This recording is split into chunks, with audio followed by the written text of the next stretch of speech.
Madame, Monsieur, bonjour à tous, bonjour à vous. Merci de nous retrouver sur les antennes Equinox Télévision à l'occasion de ce 10-12, le Zénith pour cette nouvelle sortie. La grande famille est au complet. Vous également, vous êtes bien assis. N'hésitez pas tout à l'heure, au moment opportun, à nous laisser vos commentaires et bien évidemment vos messages. Et surtout, merci de garder l'interactivité qui existe entre vous et nous. Grande famille, je le disais à l'instant, Bonbon Bengan, Charlamagne Bathiou, Karine Santia, Dominique Audrey, Oyengelek, ensemble unis pour la même mission, mais surtout pour la même cause, vous servir, vous informer et bien évidemment, vous donner l'occasion de réagir aux différentes informations qui gravitent autour du Cameroun et bien évidemment autour du monde. Charlamagne Bathiou, je commence avec vous ce matin. Soyez la bienvenue. Bonjour, monsieur Michel Ngachou. Bonjour à tous les téléspectateurs. Famille de riches, grande famille camerounaise, famille au sommet. Lorsque ce n'est pas le père, c'est le fils. Lorsque ce n'est pas le fils, c'est le petit-fils. Quand allons-nous décider de sortir de là et faire place à la méritocratie? Dans tous les cas, salutations à tous ceux qui, par décret, ont encore été nommés hier. Bravo à vous. Pérennisez l'action de papa. C'est bien. En tout cas, on va saluer de toutes les façons la nouvelle élue de la commune de Banjoun, Madame Maptue Vicky Love, Madame Maptue Foto, qui vient de prendre la tête de la commune de Pété Banjoun. Allez, Bonbon Bengan, bonjour à vous et bienvenue. Bonjour Monsieur Ngachou Numba, bonjour à vous chers téléspectateurs.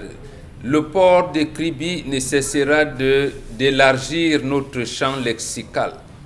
Port en eau profonde, toute portuaire, port en eau profonde de Kribi, et complexe industrialo-portuaire, ainsi de suite, ainsi de suite. Aujourd'hui, on vient de nous dire que le port de Kribi pourrait entrer bientôt en activité, malgré le Covid-19, avec des navires en commun.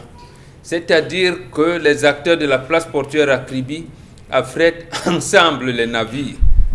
Donc Bolloré, CMA, CCN, CEC, ainsi de suite jusqu'à Maïs, tout ça, ils vont affréter ensemble les navires. C'est le fait du Covid ou bien c'est comme ça qu'ils vont développer les activités.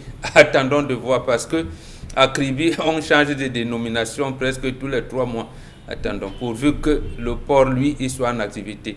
Et même là, on continue à traiter les dossiers du port de Kribi à Douala. Merci. Non seulement le port est en activité, on sait aussi aujourd'hui l'économie mondiale est fortement touchée, pour ne pas dire l'économie occidentale fortement touchée. Et il y a d'éventuelles solutions de Covid-19 déjà en Afrique et même dans le monde, même si un vaccin n'a pas encore été prouvé. Plus que jamais, on s'interroge. Mais bon, à votre suite, on va quand même dire que le Cameroun vient de réouvrir aussi la voie comme ceci à Air France, qui désormais doit œuvrer à travers les aéroports de Yaoundé et de Douala en vols commerciaux. Finalement, le Covid est derrière nous, on a le sentiment. Oui, c'est ce qui laisse croire. Quand le Equinox a fait ses reportages depuis jeudi, la semaine dernière, à Loum, les gens chantaient, on dit que nous, on ne connaît plus, Corona est fini, Corona est fini. Vous voyez, c'est le vol SN Bruxelles et, comment vous avez appelé, Air France du 17 mars qui nous ont mis dans le pétrin. Voilà qu'on rouvre encore. Quelle est la situation sur le terrain? Ne va-t-on pas augmenter le taux de contamination avec la brouille qui est dans le centre, dans nos hôpitaux aujourd'hui? Moi, j'ai peur. On attendra. Et c'est bien évidemment important de dire qu'une enquête est en train d'être faite, mais surtout un reportage, grand reportage sur la crise sanitaire que connaît le Cameroun aujourd'hui, sur les antennes d'Equinox Télévision dans les jours à venir. On en reparlera avec vous, madame, monsieur, mais surtout, on va retracer les grands moments, les grands temps, les réalités autour de cette crise sanitaire et ses impacts, que ce soit économique, sociologique et même spirituel au Cameroun. On en reparlera avec vous. Karine Santia, bonjour à vous et bienvenue, Karine. Bonjour Michel Ngachou, bonjour à tous nos téléspectateurs. Un jour, on saura vraiment ce qui se passe dans les hôpitaux avec le Covid-19 dans le monde et au Cameroun particulièrement. Pourquoi? Parce qu'on a l'impression qu'il y aurait un trafic d'organes dans les hôpitaux ou encore un trafic d'argent sur les cadavres dans certaines cliniques ou encore dans certains hôpitaux de la ville lorsque votre votre personne décède de toute autre maladie, hormis le Covid-19, on vous demande une caution de 500 000 francs par là pour pouvoir entrer en possession de la dépouille de votre personne et aller enterrer dignement. Et dans certains hôpitaux, on retient le corps sous impression que la personne serait décédée de Covid-19, ayant fait un scanner, alors que le ministre de la Santé lui-même a demandé aux hôpitaux de ne plus utiliser de scanner pour faire les dépistages. Bien, on se pose beaucoup de questions et la vérité finira certainement par sortir. Les ordres du ministre de la Santé sont-ils indispensables? Les ordres en même temps demandant à ce qu'on ne fasse plus de scanner aujourd'hui, alors qu'il n'y en a pas de tests, de kits. Hein, c'est plus que jamais inquiétant. On va vraiment entendre parler. Mais Karim, vous le disiez, 500 000 pour obtenir votre corps et aller l'enterrer dignement. Peut-être vous êtes à 500 000, mais les témoignages font état de ce qu'aujourd'hui, on va jusqu'à demander 1 500 000 à des personnes dans les formations sanitaires après avoir perdu un membre de leur famille afin de pouvoir rentrer en possession de la dépouille et aller l'enterrer dignement. On se pose la question, dans quel état vivons-nous? Dominique Audrey Oyengelek, bonjour à vous et bienvenue Dominique. Bonjour Monsieur Ngachou, bonjour aux téléspectateurs. Ce matin, j'ai une interrogation à l'endroit de l'hôpital, de cet hôpital, cette clinique à polémique aujourd'hui, qui continue à procéder à des scanners thoraciques pour faire des tests à Covid. Qu'en est-il de la communication du ministre qui demande d'arrêter de procéder de cette façon-là? Donc, dans cet hôpital, on en est arrivé à la conclusion que là-bas, on vous déclare le Covid après vous avoir fait passer cet examen-là. Pourtant, le ministre nous a assuré qu'il n'était plus question que ça se passe de cette façon et qu'on devait mettre à disposition des kits de tests. Oui. À côté de ça, on a des pays voisins, notamment le Sénégal, le gouvernement sénégalais qui a procédé depuis quelque temps déjà à la distribution gratuite des masques pour la population. Et j'ai eu dire au Cameroun qu'on est passé de 1300 à 1200 francs. Comme quoi, on a fait un effort pour pouvoir mettre ces masques à la portée de tous les Camerounais.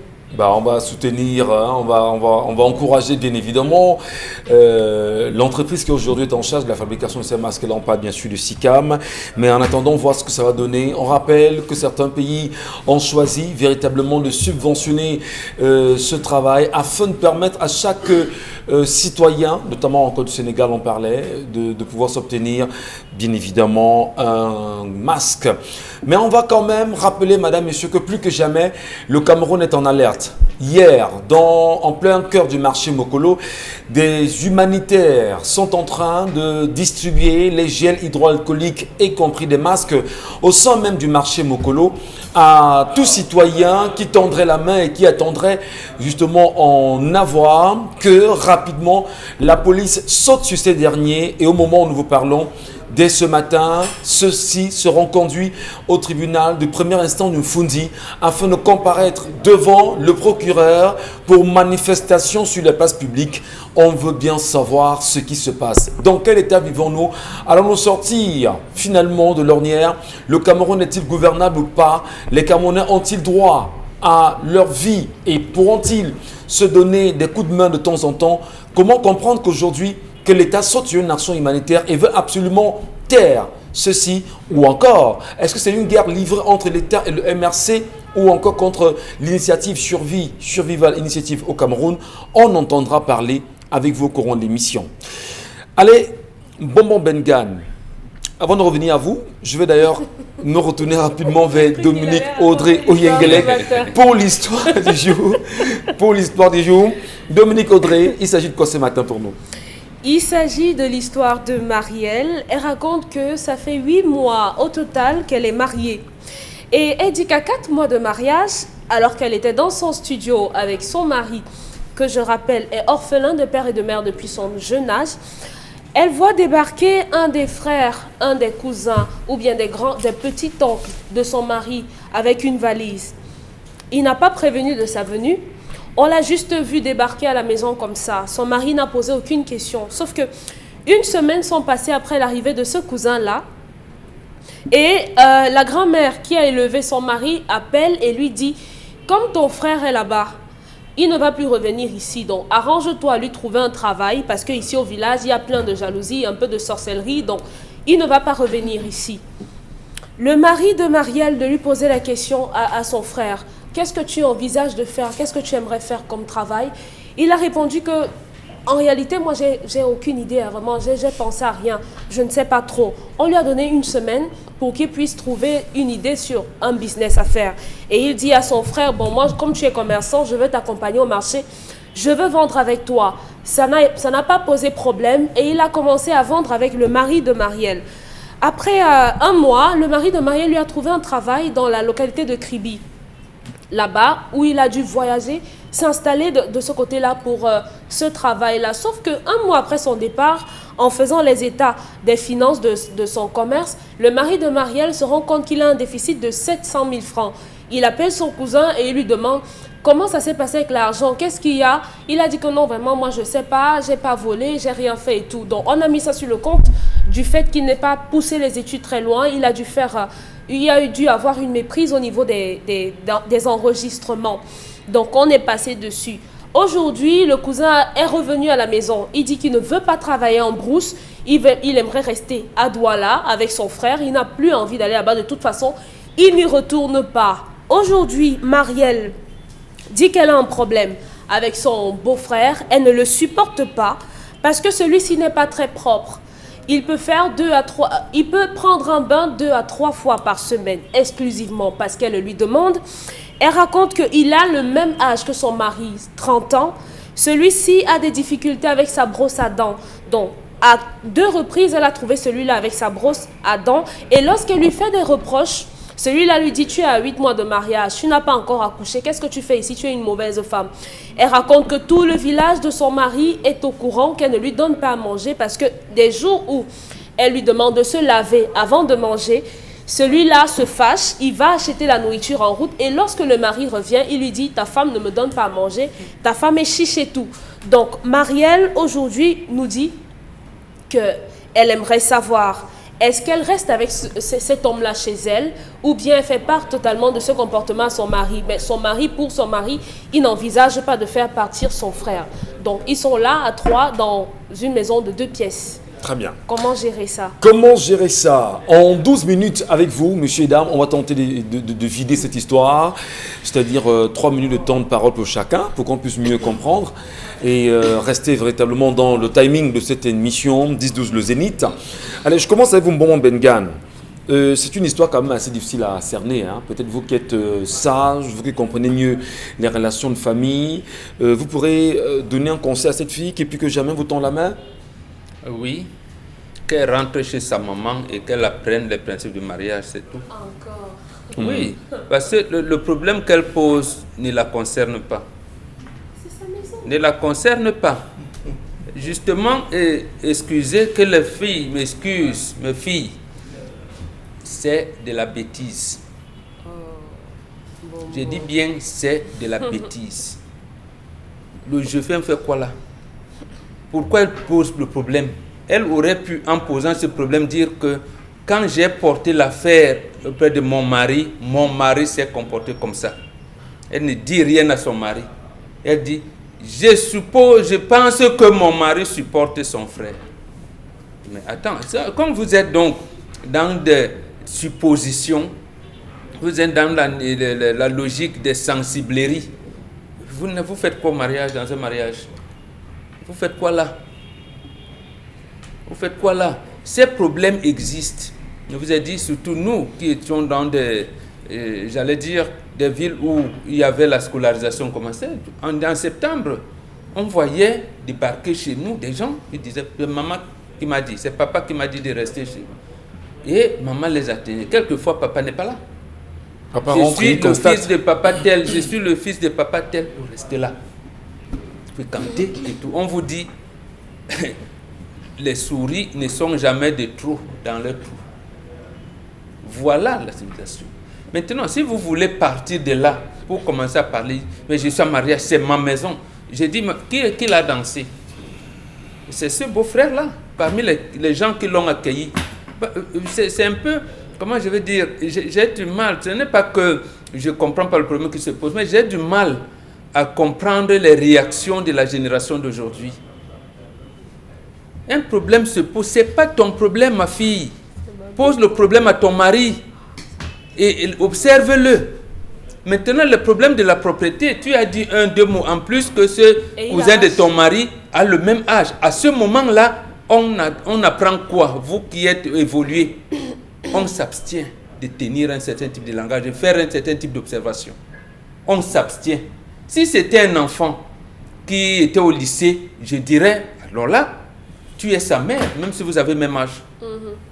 Et dans l'abstinence, dans l'abstinence, il faut quand même résoudre. Il y a un homme mûr, il ne sait pas ce qu'il fait, on lui trouve quand même un travail à faire, il ne veut pas. C'est le mari qui règle ce genre de problème, parce qu'en fait, c'est un problème plus tard. Ce n'est pas un problème pour la fille, c'est un problème pour la famille. Au moment où l'homme tend sa belle-sœur d'être... C'est au moment, justement, c'est elle qui provoque. Il faut donc qu'on lui retourne ce qu'elle a envoyé. C'est le problème de la famille. Quand vous savez apprécier les problèmes, cette femme aurait pu dire, si c'était un enfant qui est au collège, lycée, même à l'université, là, je lui aurais donné raison.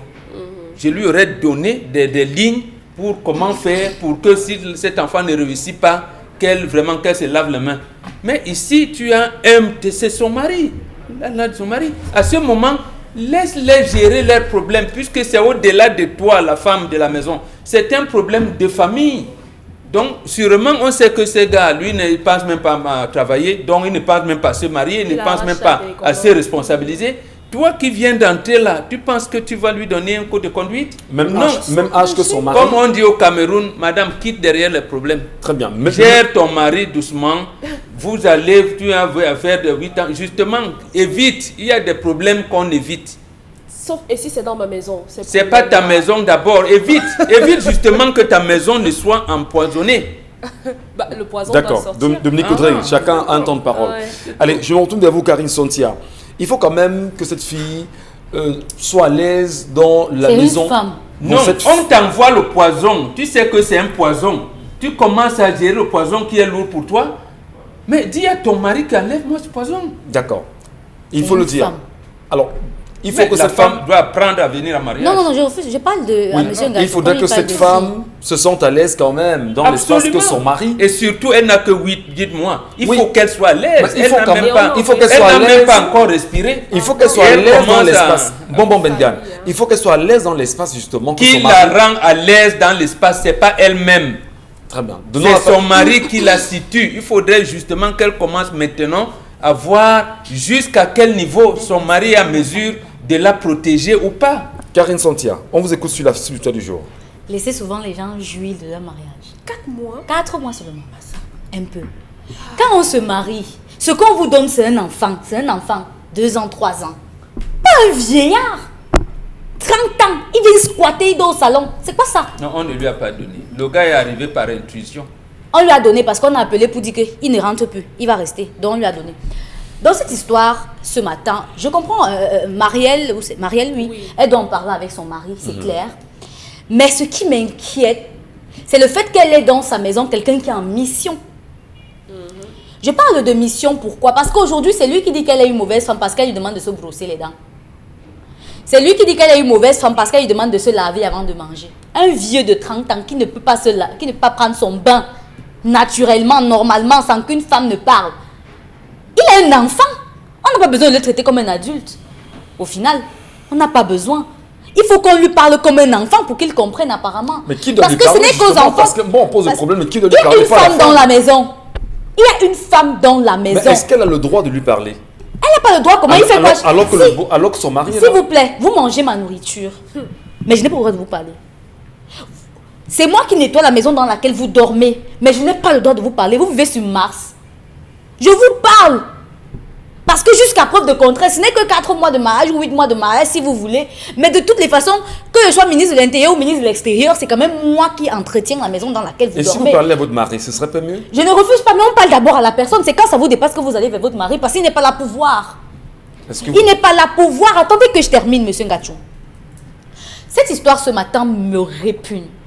Pourquoi? Parce que nous avons tous vécu dans des maisons avec des aînés, qui sont parfois les petits frères de papa, qui sont parfois les cousins de papa et tout.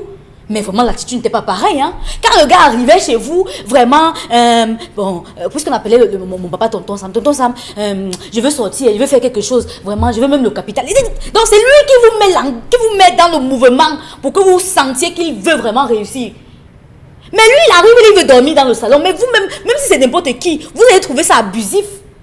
C'est abusif. Un homme de 30 ans qui ne réfléchit pas pour demain. Son travail, c'est manger aujourd'hui et dormir. La télécommande. Il faut, finalement, ça va vous mettre mal à l'aise. D'accord. Mal à l'aise. De vivre avec quelqu'un qui n'a même pas de vision, qui n'a pas d'avenir. Quand il reste à la maison avec sa belle-sœur, qu'est-ce qu'il dit? Parce que c'est quand vous restez, une personne pareille, une personne que vous accueillez chez vous, reste avec votre femme, qui lui dit des choses, ils se disent des choses pour que le soir vous rentriez, elle vous dit ce qui s'est passé, et là maintenant vous pouvez savoir ce que lui il veut. Mais lui, tellement il est réfractaire au dialogue. Parce que dès que vous lui dites que brossez-vous les dents, ça devient un problème. On doit encore lui demander de se brosser les dents. Il faut se poser des questions. Donc c'est comme si c'était un enfant de 3 ans à qui va te brosser les dents. Sinon tu ne prends pas le petit déjeuner. Va te brosser les dents. Sinon tu ne vas pas manger. Il faut encore le lui dire. Et que ce soit, il a l'âge de mon mari, mais il n'a pas besoin de vivre avec moi parce que ce sera le duel. Très bien. Ce sera un duel. Pourquoi? Parce qu'au final, il ne respecte pas d'abord la femme qui est dans la maison, qu'elle soit venue hier. S'il avait même fait 30 ans de mariage, il se serait comporté de la même manière. Parce qu'il aurait eu 30 ans de plus comme son mari et il aurait eu le même âge que son mari et il se serait comporté pareillement. Donc au final, c'est une personne qui est entrée dans ce couple-là pour s'aimer la zizanie. Parfois, quand quelqu'un vient de se marier, laissez-lui même 2 ans, 3 ans. Pour s'habituer. Parce qu'elle n'a pas encore fini de s'habituer à son mariage, qu'on implique encore quelqu'un à qui elle doit encore apprendre à s'habituer avant de vivre son mariage. C'est lourd. Est-ce que c'est à elle d'apprendre? C'est pas à elle d'apprendre en tout cas. C'est à elle d'apprendre quoi? C'est à elle d'apprendre à vivre avec lui. Ah d'accord. Qu'est-ce que vous dites? Que c'est pas à elle d'apprendre. C'est à elle d'apprendre. On apprend à vivre avec tout le monde, même avec son mari. Et elle n'a pas encore fini d'apprendre à vivre avec son mari. Quand on envoie encore une autre personne, elle doit apprendre à vivre avec 2 maris. Parce que lui, il se comporte finalement comme son mari. Hein. Quand elle parle maintenant, là, il sort, il peut acheter un Dieu. Tu me boudes dans ma maison. Même le plat, tu n'auras plus. Sœur Lamène Bachou, on peut bien comprendre hein, le courroux d'une femme comme Karine Sontia qui se met à la place de cette femme-là et dont il faudrait rapidement trouver une solution, lui donner au moins l'occasion de se sentir à l'aise dans son foyer. C'est quand même la maison que son mari a mis en place pour la famille. Alors, qu'est-ce que ça vous inspire justement l'histoire de ce jour? Monsieur Michel Ngachou, il faut préciser déjà que chaque organisation a son langage à lui. Son langage qui forcément ne s'explique pas dans le monde, dans l'organisation de l'autre. L'expression, les Bantous peuvent employer une expression qui forcément ne trouve pas d'explication. Chez les Bétis, quand on dit Kol Boramis, on dit quitte devant mon soleil. Mais les occidentalisés vont dire quitte devant mes yeux. Il faut que les gens comprennent déjà ça, que c'est 2 mondes. Le mariage est un sac qui contient 99 serpents et une anguille. Le mariage est un sac qui contient 99 serpents et une anguille. Premier point. Les problèmes de l'homme commencent le jour de son mariage et celui de la femme s'arrête le jour de son mariage. Vous savez pourquoi? Parce que tout ce qui se passe dans le mariage, la femme dit « Attendez mon mari. C'est à mon mari de prendre la dernière décision. Je ne peux pas me prononcer. » Hier, il était 22h lorsque mon téléphone a sonné. Je le dis, c'est un témoignage. Et merci à Audrey. Une dame m'appelle et me dit, elle est morte, vraiment toi qui conseilles à chose, je veux le numéro de Mbombok et tout. Je dis, on ne peut pas réveiller Mbombok. Elle dit, vraiment, j'ai envie de vous voir. Apparemment, elle avait un cas. Et le cas, c'était lequel?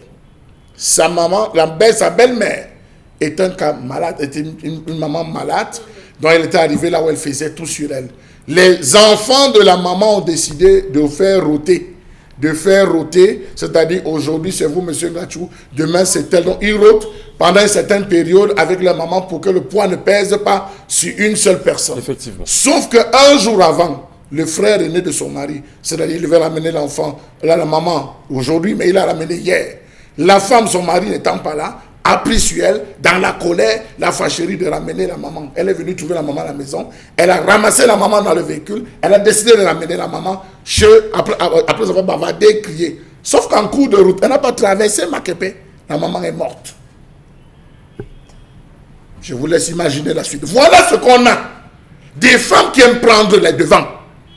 Parce qu'elles sont occidentalisées. On ne me dit pas comme Karine dit, c'est chez moi. Je vais faire. Oui, c'est ça. Bien sûr. C'est ça. Mais lorsque ça devient mauvais, qui assume, c'est l'homme. La femme n'a pas le droit de refuser la nourriture. Qu'il se soit lavé ou pas, elle n'a pas le droit. Chaque famille a son fou. L'histoire ne dit pas qu'il refuse. Chaque famille a son fou. Non, comprenez bien l'histoire. Non, permettez-moi de m'exprimer. L'histoire ne dit pas qu'elle chaque famille a son fou. Monsieur Eric, Michel Ngachou, chaque famille a son fou. C'est la famille. Ça veut dire que vous avez une famille où il y a une personne qui est têtue. Quand il dit personne, on le connaît, il est comme ça. Il y a une famille où il y a des paresseux. Vous allez tout dire à cette personne. Il y a des familles. Tout. J'en ai. Chacun d'entre nous a. Chaque famille a des violents. Violents en mots, violents. Avant d'aller lui parler, on se prépare. Parce que quand on va venir lui dire telle chose, on connaît sa réponse. Chaque famille là, c'est le fou de leur famille. Est-ce que c'est parce qu'il est fou qu'on va le chasser? Non. On compose avec le fou de sa famille. Laissez le mari gérer. Alors la femme a mal posé le problème. Elle a pris le devant. Voilà là où on est en train de se situer. L'homme ne peut pas, vous avez suivi, l'homme ne peut pas prendre une décision. Maintenant le gars dit, je suis rentré, elle m'a refusé à manger. Il ne dira pas qu'elle a refusé de manger parce que je suis sale. Non, elle m'a refusé. Nourris d'abord. Attends ton mari venir sur le lit et tu dis à ton mari, vraiment, voici. Mais envoyer des parjures quand même à la femme, comme quoi elle n'accouche pas, est-ce que c'est raisonnable ça? C'est la femme qui a provoqué. On dit le Conséquence, on lui dit très bien. Oui. Vraiment. Apprenez à vous taire. Donnons la parole à Dominique Audrey. Dominique Audrey, justement, qui donne son avis sur le sujet. Permettez, je vous en prie. Dominique Audrey a la parole. Elle nous donne son avis sur le sujet, sur l'histoire du jour. Dominique Audrey, nous vous écoutons religieusement.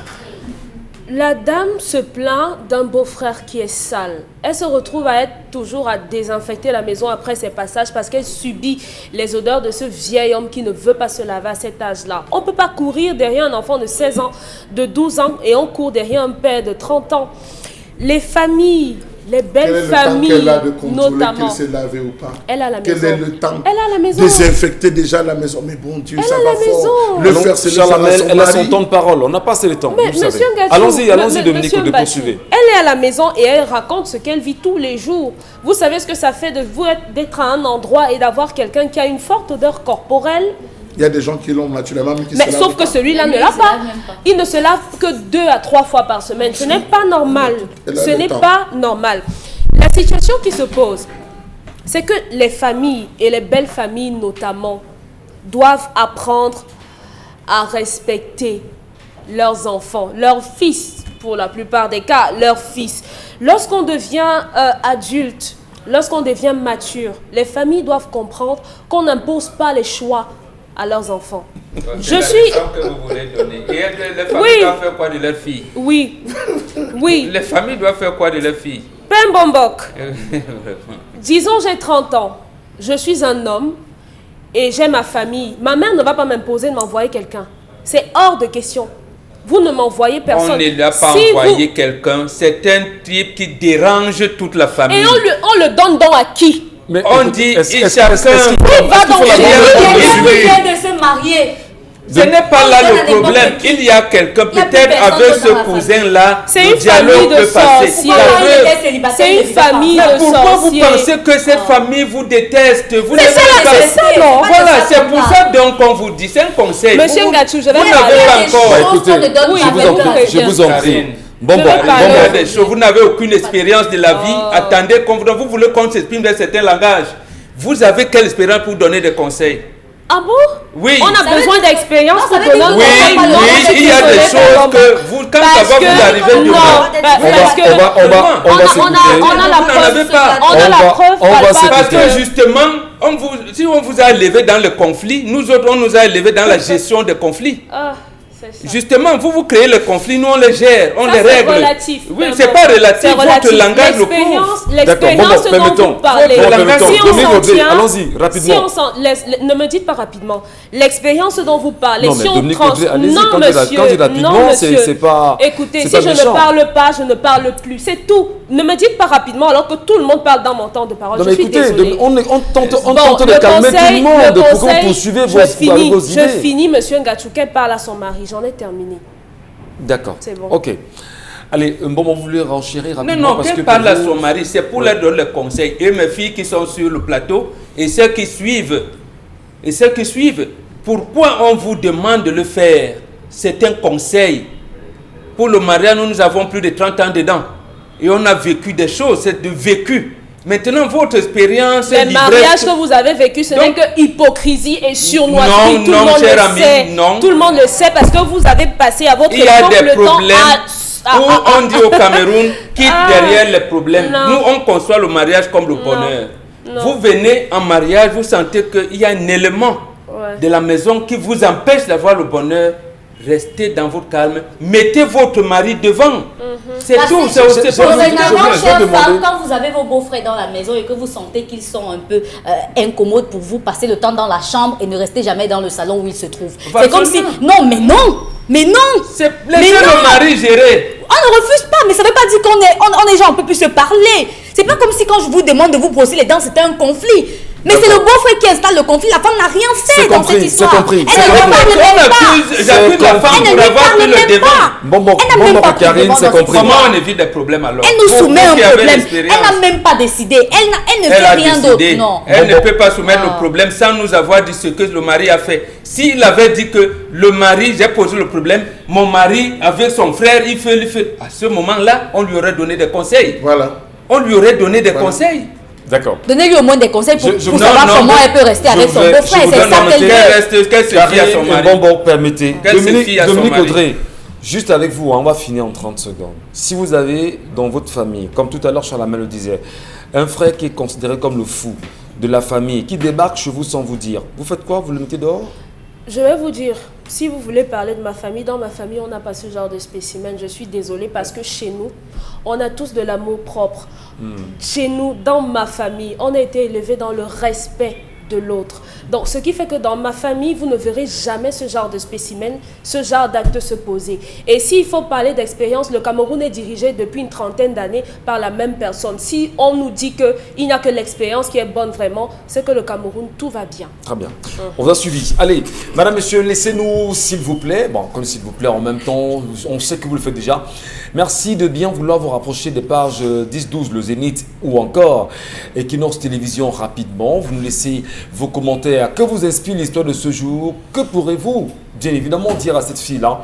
Comment en sortir et comment vivre aisément dans son mariage? Vous avez écouté les différentes propositions ce matin. Charlamagne Batoum, Bon Bengan, Karine Sontia et Dominique Audrey Yengelek.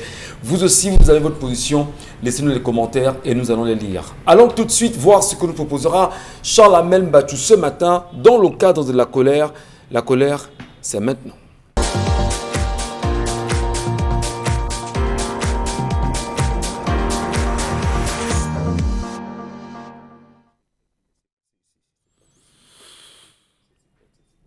Je m'interroge ce jour sur la question de l'Institut national de la cartographie dans ce pays.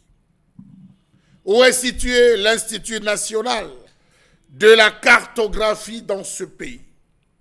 À quoi nous sert un tel organisme si le Cameroun ne cesse d'enregistrer des échecs au fil du temps et des années?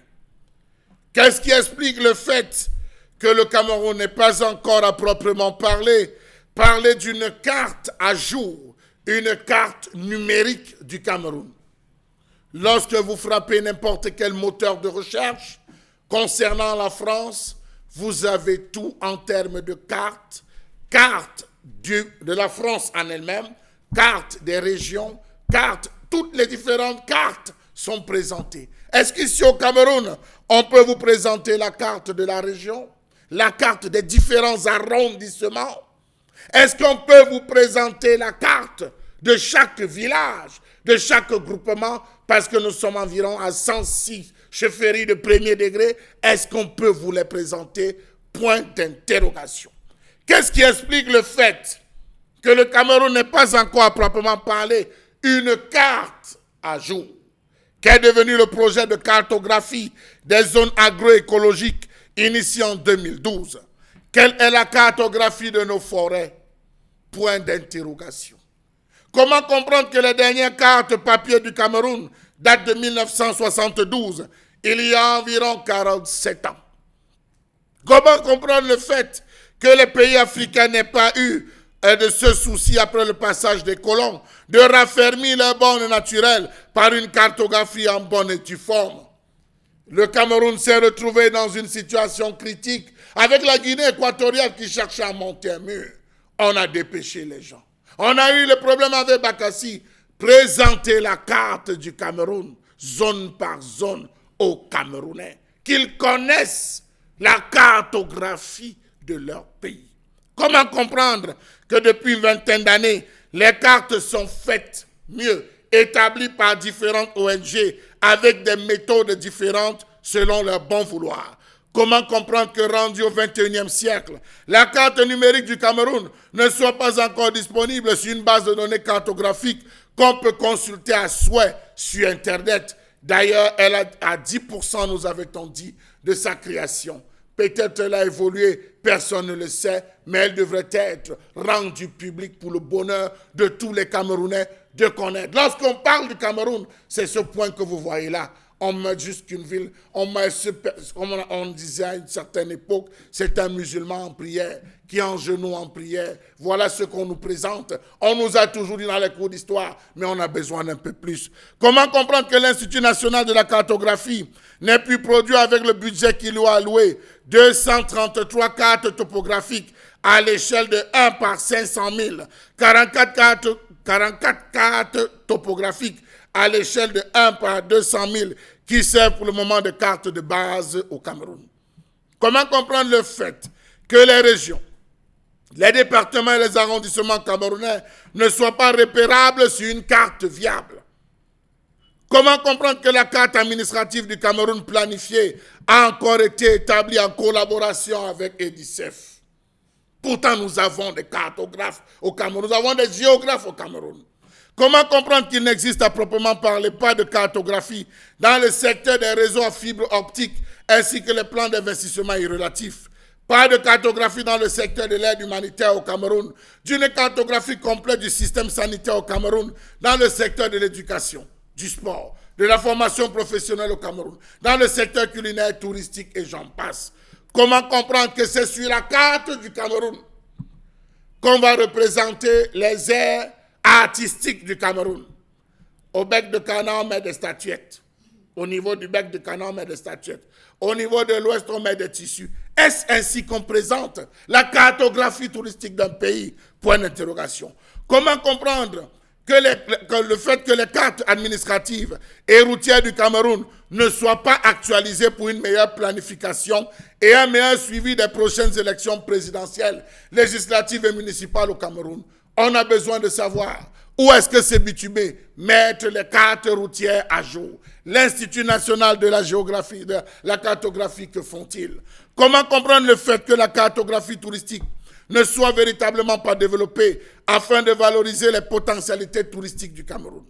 Comment comprendre le fait que les plans de ville, des villes, ne soient pas confectionnés pour les municipalités, les touristes, mieux qu'il n'est pas aisé pour un touriste d'avoir des cartes thématiques?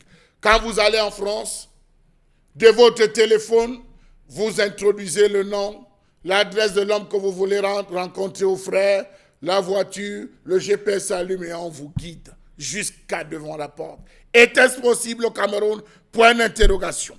Comment comprendre l'ensemble de tous ces conflits existants entre riverains investisseurs, la méconnaissance des frontières et entités territoriales? Savez-vous que dans la ville de Douala, pour prendre celle-ci, on ne connaît pas où commence le commissariat du 9e, là où s'arrête, celui du 7e. On ne sait pas là où commence Douala 1er et là où s'arrête Douala 5e. Bataille, Mopi, New Dedo, c'est la guerre. Tout cela à cause de la carte. Une simple carte. Pourtant, les budgets sont là. Les salaires faramineux sont versés. Mais hélas, on s'amuse. La colère de Charlemagne Bathiou ce matin concernant la cartographie camerounaise. Avons-nous véritablement une cartographie camerounaise? Et on questionne plus que jamais l'Institut national de la cartographie, placé toujours sous l'égide du ministère de la Recherche scientifique et de l'Innovation. Charlemagne, vous en riez quand même. Allez, on va... On ne fait que citer. Oui, mais il faut toujours le dire. Finalement, on se demande à quoi nous sert véritablement ce ministère-là. Et on va certainement, en 10 minutes rapidement, mieux comprendre les réalités de la cartographie avec vous, Mbom Bengan. Cartographie au Cameroun, problème majeur. Et Charles d'ailleurs l'a souligné tout à l'heure, lorsqu'on évoque ne serait-ce que le GPS, qui peut nous indiquer, qui peut nous donner des orientations. Lorsqu'on regarde même des journaux dans les chaînes étrangères, où avant d'annoncer une région ou un feu dans une région, il y a cette vue-là qui est satellitaire, qui vous renvoie rapidement au point. Alors, dis-nous, au Cameroun, on a une carte, oui ou non? Non, on n'en a pas. Lorsque vous parlez de GPS, ça veut dire que vous avez pris les informations fiables, que vous avez mis quelque part, de telle manière qu'en cas de vérification, vous n'ayez pas trop de problème. Mais nous ne l'avons pas fait. Vous savez, je pourrais prendre 2 extrêmes. Lorsque on prend un jeune homme, on lui dit, on veut faire un recrutement dans l'armée. On vous dit, si vous savez parler français ou anglais, vous avez au moins le certificat d'études primaires, on vous prend dans l'armée. La première leçon qu'on vous donne, c'est la géographie. Et vous avez entendu que dans le nord-ouest et le sud-ouest, on n'arrive pas les ambassades sont vraiment, la géographie, la végétation est. De la même manière, dans la lutte contre Boko Haram, voilà. On vous dit vraiment la zone est, c'est la géographie. Je parle là pour le niveau. Si vous faites le concours pour être pilote, on vous demande un bac scientifique. Mais le premier cours que vous faites dans toutes les écoles de pilotes du monde, c'est la géographie. Et c'est la carte. Donc, en fait, la géographie, c'est un terme militaire. C'est un aîné qui me l'a dit un jour, que c'est un terme militaire, tout comme le terme stratégie. C'est des termes militaires. Géopolitique, stratégie, c'est un terme, oui, géographie, c'est un terme militaire. C'est pour ça qu'un militaire digne de ce nom, qui a fait 1 an dans l'armée, il est à mesure de donner des cours de géographie aux élèves de terminale. Or, lui n'a que le CEP. Précisément parce que là où il est, c'est la carte. C'est la carte. On lui apprend à sauver son pays, à protéger son pays. Il doit donc savoir lire la carte. De la même manière que le pilote, qui lui a un bac plus beaucoup.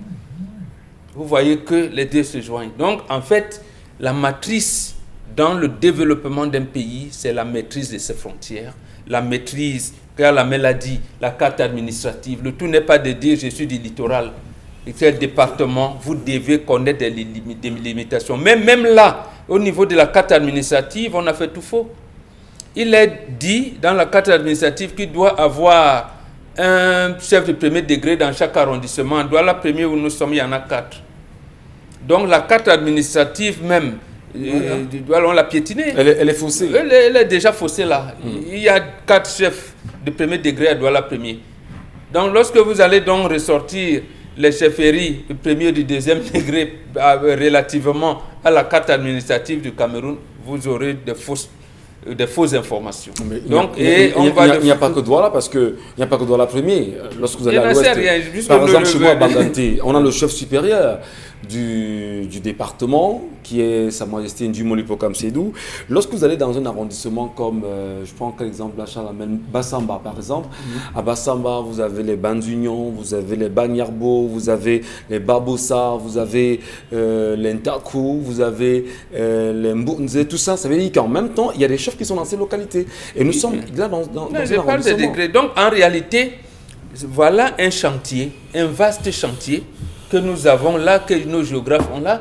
Mais comme il y a donc en bas, pourquoi on en est là, pourquoi il n'y a pas de carte? Parce qu'il y a des choses en bas.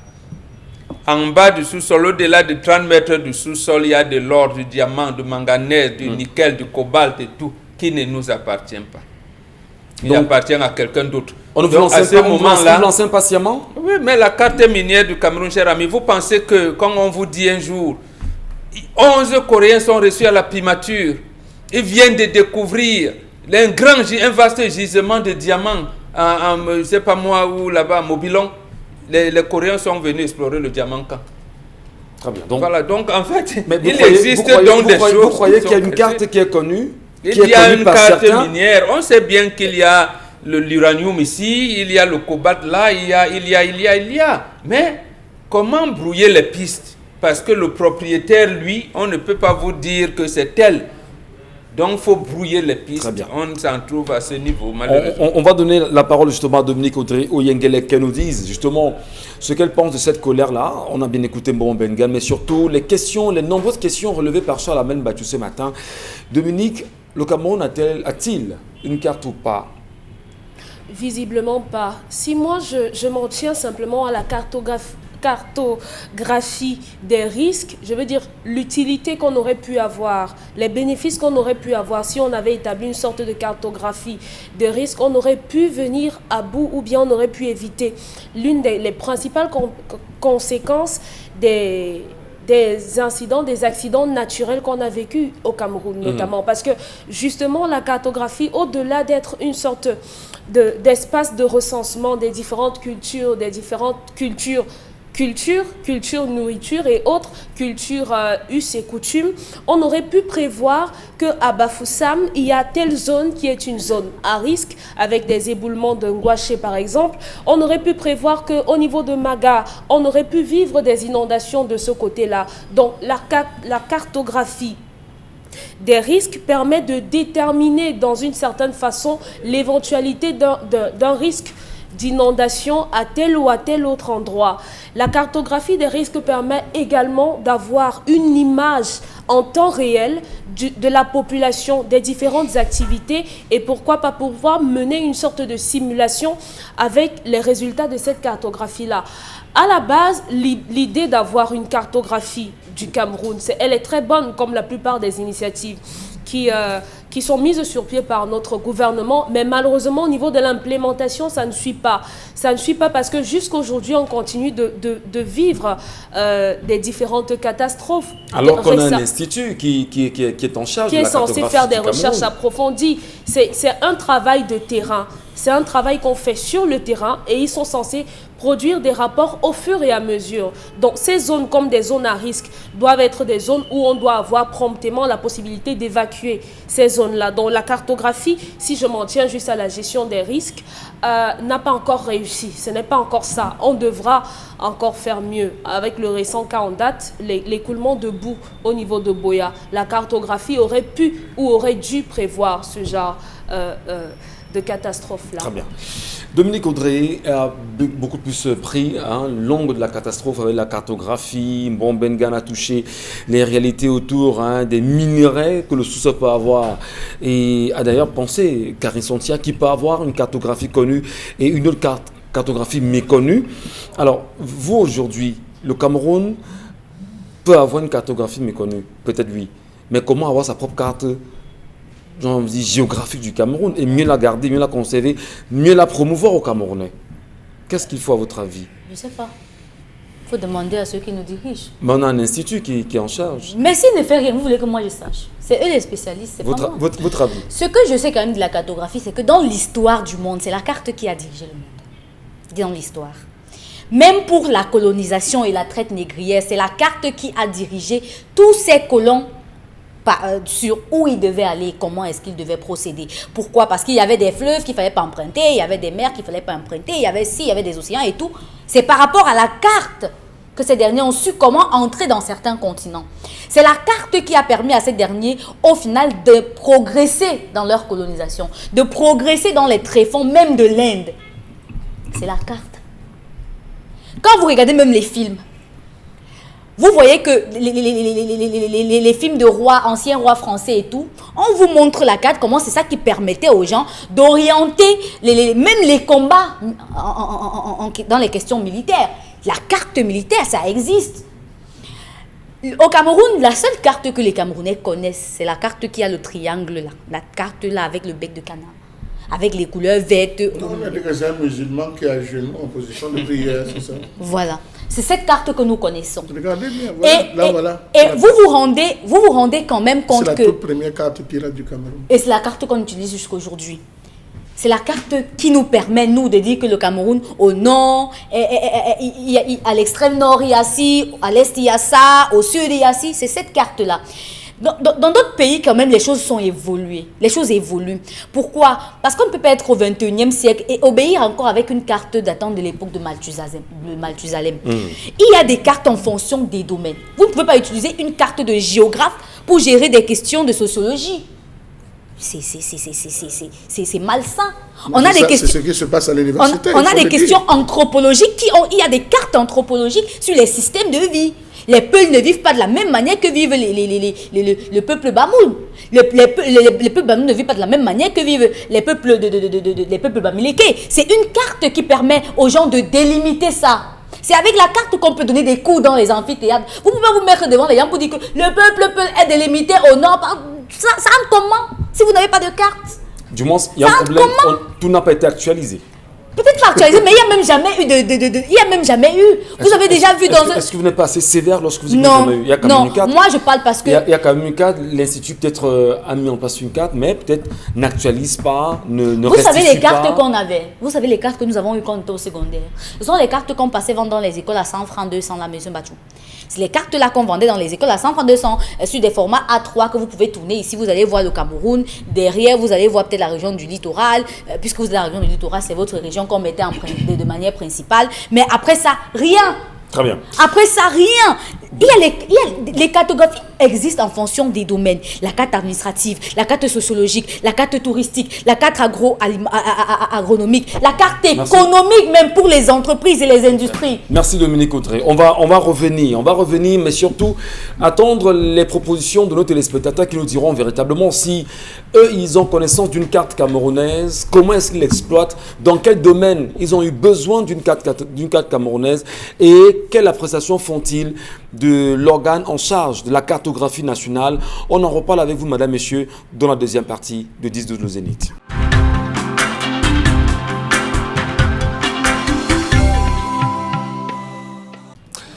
Allez, bon retour, madame, monsieur, sur 10-12 le Zénith. Vraiment, ça débat encore, hein, ça débat énormément. Et chacun donne son point de vue sur la cartographie, chacun donne son point de vue sur les questions évidentes même hein, de ce problème de famille, de cette histoire du jeu qui a été posée ici ce matin par Dominique Audrey Oyengelek. Mais on va, avant de revenir à vos différents messages, revenir à vous, Charles-Amel Bachou. Comment sauver vraiment la cartographie camerounaise? Comment la restituer aux Camerounais? Comment permettre aux Camerounais d'en profiter à plein temps? Du moins, comment la remettre à jour? Alors, il faudrait qu'on donne la valeur à 4 types de professions. Les topographes, les cartographes, les géodésiens et les photogrammètres. Donnez-leur la valeur et vous restitueront une vraie carte du Cameroun. Et la carte du Cameroun date de 1972. Je préfère vous dire que c'est la carte de 1972 qu'on est en train d'utiliser. C'est-à-dire, on ajoute un point. On a découvert, par exemple, les masques Bacham. On cherche un endroit dans Bouddha. On tape là-bas, on dit ici, là, Bacham. Si vous essayez d'agrandir, ça ne donne pas, c'est votre problème. On a découvert Toumaï, le tracé de Sao. On va au bec de Cana, on cherche un endroit, on tape là-bas. Voilà comment fonctionne avec la carte du Cameroun. Il était question en 2016, l'un des objectifs qui avait été assigné en 2016 à l'Institut national de cartographie, c'était celle de mettre sur pied un fichier de localité. Chaque localité devait avoir un fichier, une cartographie. Je vais vous dire que le logiciel actuellement même qui est utilisé, je peux le dire aujourd'hui, le logiciel qui est utilisé, c'est un logiciel qui a été fait non pas par les Camerounais, mais par une ONG étrangère et qui a même des, je sais pas si on va dire, paramilitaires étrangers. On appelle ce logiciel SIGIC. C'est ce logiciel qu'on utilise. Ceux qui l'ont, on va voir que ça a été fait de l'autre côté et c'est utilisé spécialement. Vous savez ça que lorsqu'ils arrivent, ils appuient, on utilise même beaucoup plus. Je dis bien SIGIC, c'est ce qu'ils utilisent. Mais tu me permets une seconde, justement, des étudiants de géographie sont venus me voir le mois d'octobre l'année dernière. On leur demande de faire une étude sur Ngambé, mais quand ils cliquent Ngambé, ils voient Ngambé-Tika. Voilà. Vous voyez donc compléter. Comment faire donc la différence? Si vous voulez faire des études géographiques sur la ville de Ngambé, il n'y en a pas. vous n'avez aucun repère, précisément parce que dans la carte, on ne l'a pas mis. C'est Ngambeticar que vous allez voir. Même si Ngambeticar, alors que c'est d'ailleurs dans 2 régions différentes, qui ne sont même pas proches, ils n'ont pas la même géographie, ils n'ont pas les mêmes trucs. Donc vous n'aurez aucune information. Ngambeticar dans le centre. Voilà, et dans le littoral, maritime. Voilà comment ils font. Et ça pose justement le problème de numérisation. Je vous dis, il y a eu des problèmes entre 2 villages. Le village, le regroupement Bazou et le Nord Makombe. Il y avait des problèmes au niveau de la frontière. Il a fallu que tout un ministre quitte Yaoundé, qu'on déplace le gouverneur, qu'on déplace les préfets pour venir authentifier la limite qui pouvait être gérée de par comment vous appelez ça, c'est une carte.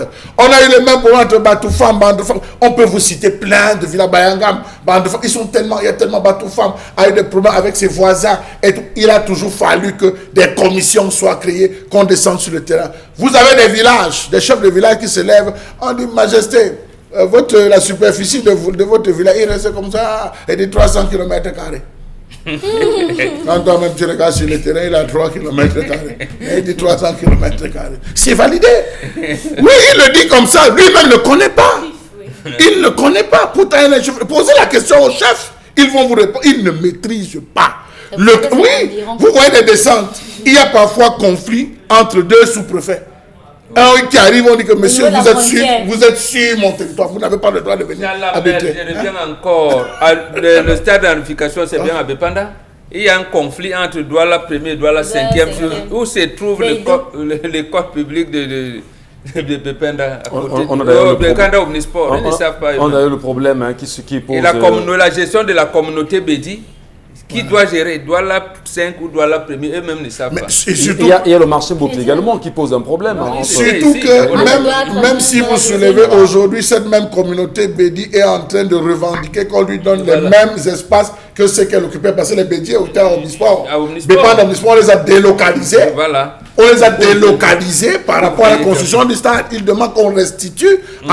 Vous voyez, il y a un problème. La cartographie va aider à mieux gérer la santé au Cameroun, mieux gérer l'aspect politique, mieux gérer. La cartographie est au centre de tout. La carte scolaire, la carte sanitaire, les prévisions, les inondations, les éboulements, les éruptions volcaniques. Tout, c'est la carte. Vous vous rendez compte qu'aujourd'hui, frappez, nous sommes en train de discuter, vous frappez Fundong, Djakiri, le Boyo du Subdivision, vous frappez là maintenant, vous allez voir, on ne va pas vous présenter une carte.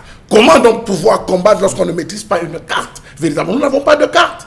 Nous n'avons pas de carte. On a envie de demander, véritablement sur la même battue, qui est à la tête de cet institut aujourd'hui? Est-ce que celui-là fait son travail véritablement? On va lui faire une publicité. Est-ce qu'on l'a auditionné? Mais en même temps, pas de pub, parce qu'en même temps, c'est la publicité qu'on va lui faire pour rien. Vraiment, mieux il reste inexistant comme la carte du Cameroun. Ça ne sert à rien. En 2017, il a mis en place un programme pour unifier la cartographie participative. On est en train de voir comment les projets économiques, de développement économique, social et culturel vont au Cameroun. Vous avez une carte culturelle du Cameroun? Est-ce que vous avez une carte culturelle? Allez même à la délégation régionale, vous demandez la carte culturelle. Le monde se passe où? Les aires culturelles, lui. Le monde se passe où? À Douala?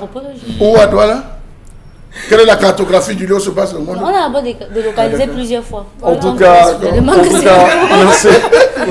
merci pour vos contributions, madame, messieurs. On va tout de suite aller lire vos nombreux messages laissés, bien évidemment, sur les pages 10-12, Le Zénith et Equinox Télévision. C'est avec vous, Karine Sontiard. Concernant les cartes géographiques, là, moi je sais qu'il y a d'autres cartes disponibles comme pour Bamenda, Boya, Dibamba, Douala, Kumba et bien d'autres que j'oublie. Ces cartes sont utilisées en géographie par les élèves de la section anglophone à partir de la seconde et ils appellent ça map reading et ça compte 30% de la composition. Elrose Mac. Non, mais ça, je tiens à préciser que c'est effectif, mais ce n'est pas à jour. Ça date de 1960, c'est pas à jour. C'est pas à jour. Dans le système anglophone. En 1972, on avait encore des districts. Oui. Aujourd'hui, tout arrondissement. Donc, ce n'est pas à jour. Tous les enfants du système anglophone utilisent les cartes. Ils travaillent la lecture des cartes, les cotations, les schémas. On les fait lire. Comment reconnaître une route, comment on va dire une ligne ferroviaire. On apprend ça aux enfants du système anglophone. Mais nous, du coup, avant qu'ils sont passés par le système francophone, mais bon Dieu. On fonctionne avec les légendes. On évolue. En fait, la cartographie des régions au Cameroun existe. Et il y a même des limites des arrondissements dans les villes du Cameroun, ça existe.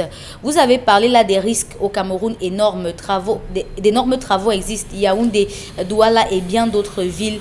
Plusieurs domaines ont leur cartographie, tourisme, sociologie, minier, agricole, la promotion de divers produits agricoles. D'ailleurs, il existe des formations à l'université Yaoundé 1 en master en cartographie, système d'information géographique et télédétection appliquée à la gestion durable du territoire. Donc, les travaux existent. C'est juste le gouvernement qui ne rend pas visible ces travaux et même les médias qui ne font pas la promotion.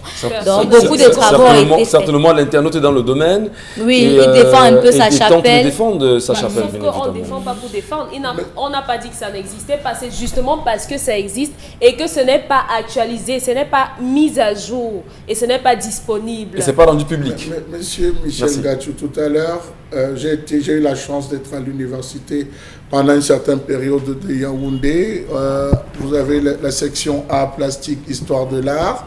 Vous avez la section anthropologie. Vous avez la section archéologie. Vous avez la section art du spectacle. Tout cela fonctionne ensemble.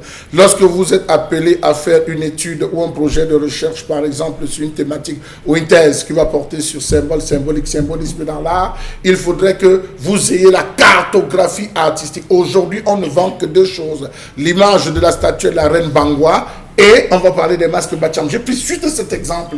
Maintenant, lorsque vous devez vous descendre les Baményan, partons même jusqu'à la sculpture Baményan, lorsqu'on vous demande sur la cartographie, ça n'existe pas. Je dis encore, ça n'existe pas. Auquel cas que les étudiants mettent.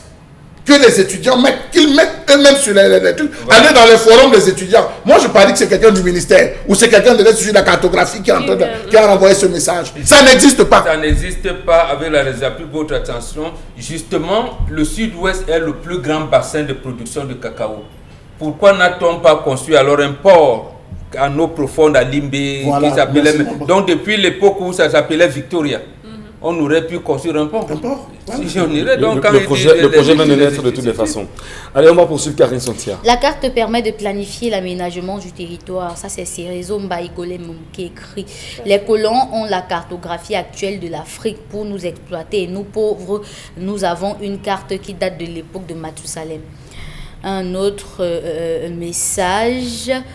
Alors... un autre message surtout par rapport notamment à la colère ce matin, le temps que je les charge, notamment tellement il y a plusieurs pages pour pouvoir les avoir.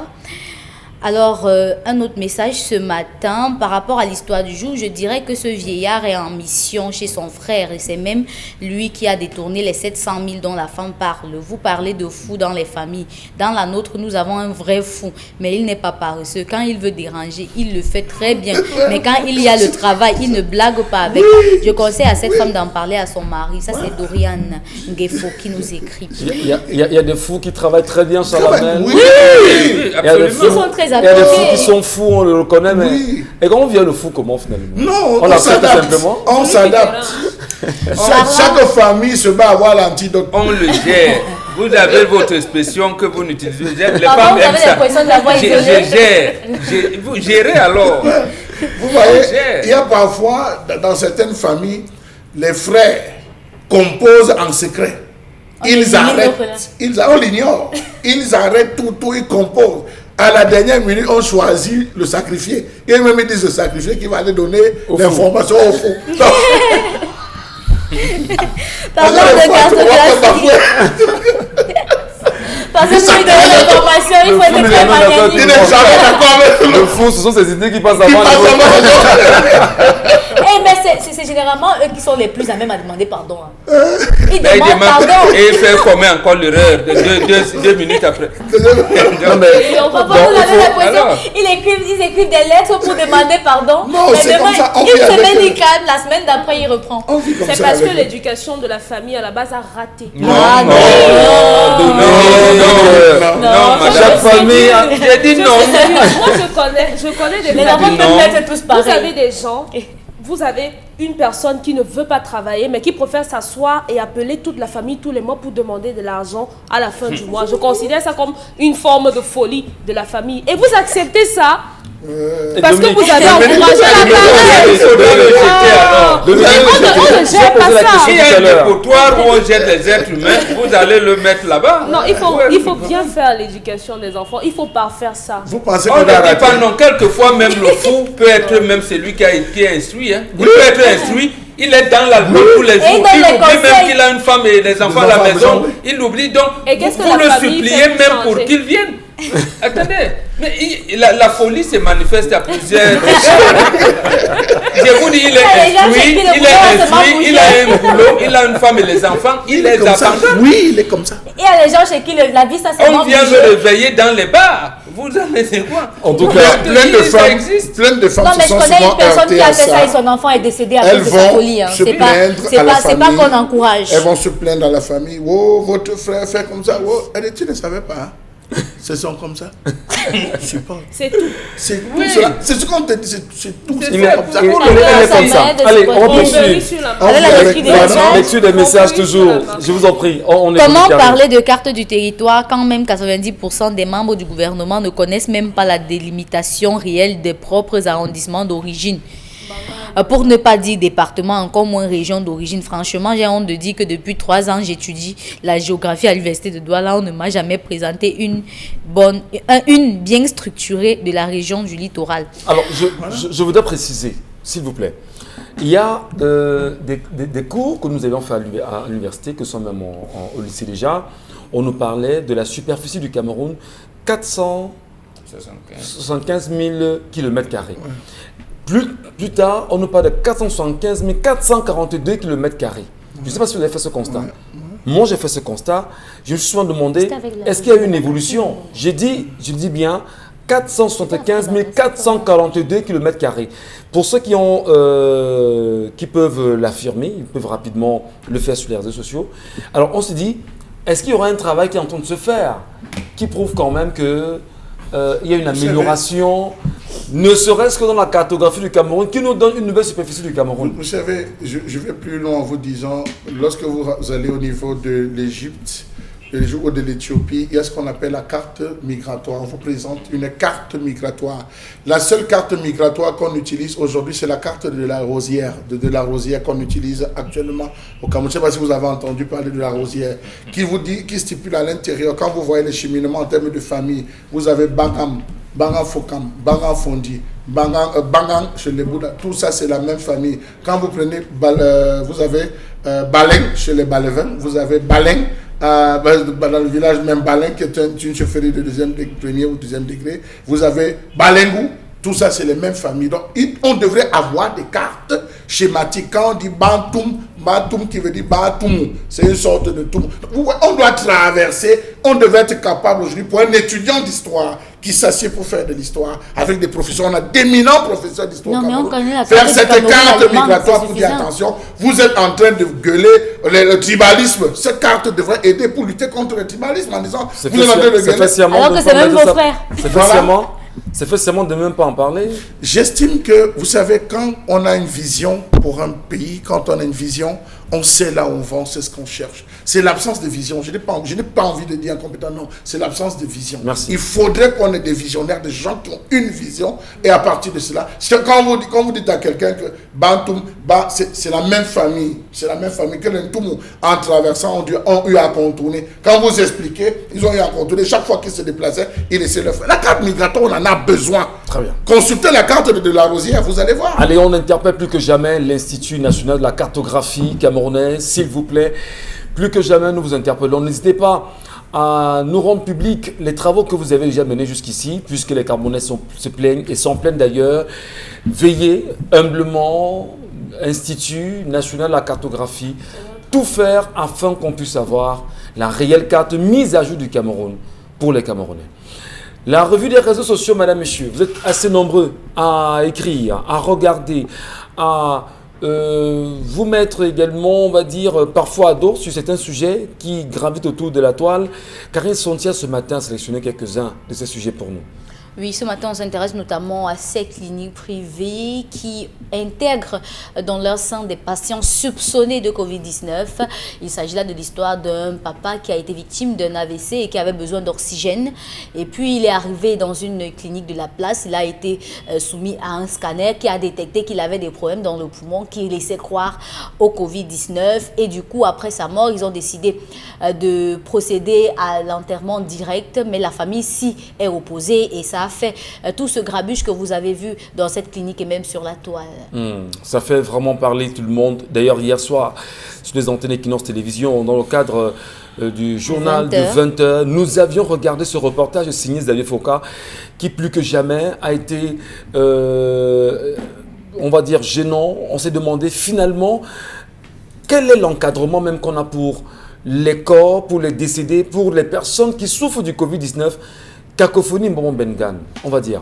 Oui, nous l'avons dit ici, particulièrement, moi j'ai attiré votre attention depuis 2 semaines, du cafouillage qui règne dans le corps médical. Le même, à peine on était rentré des obsèques de Flora, donc un haut gradé de l'armée retraité m'appelle, dimanche, me dit, sa propre épouse est décédée à la maison d'hypertension artérielle parce qu'elle en souffrait. Elle était un peu même paraplégique, hémiplégique depuis au moins 3 ans, mais elle souffre d'hypertension depuis plus de 25 ans, elle en souffrait. Elle est morte à la maison. Pour venir la mettre à la morgue, quelque part, je cite par l'hôpital, on décide de faire le scanner sur un cadavre. Et le rapport, comme c'est soupçon de Covid-19. Et le gars, bon, il ne s'en occupait pas, lui, il faisait les formalités pour la mise à la morgue. Et tout. Quand on vient, on dit non, votre épouse, on va l'enterrer tout de suite. Il dit, mais de quoi vous parlez là? On dit, non, on va l'enterrer.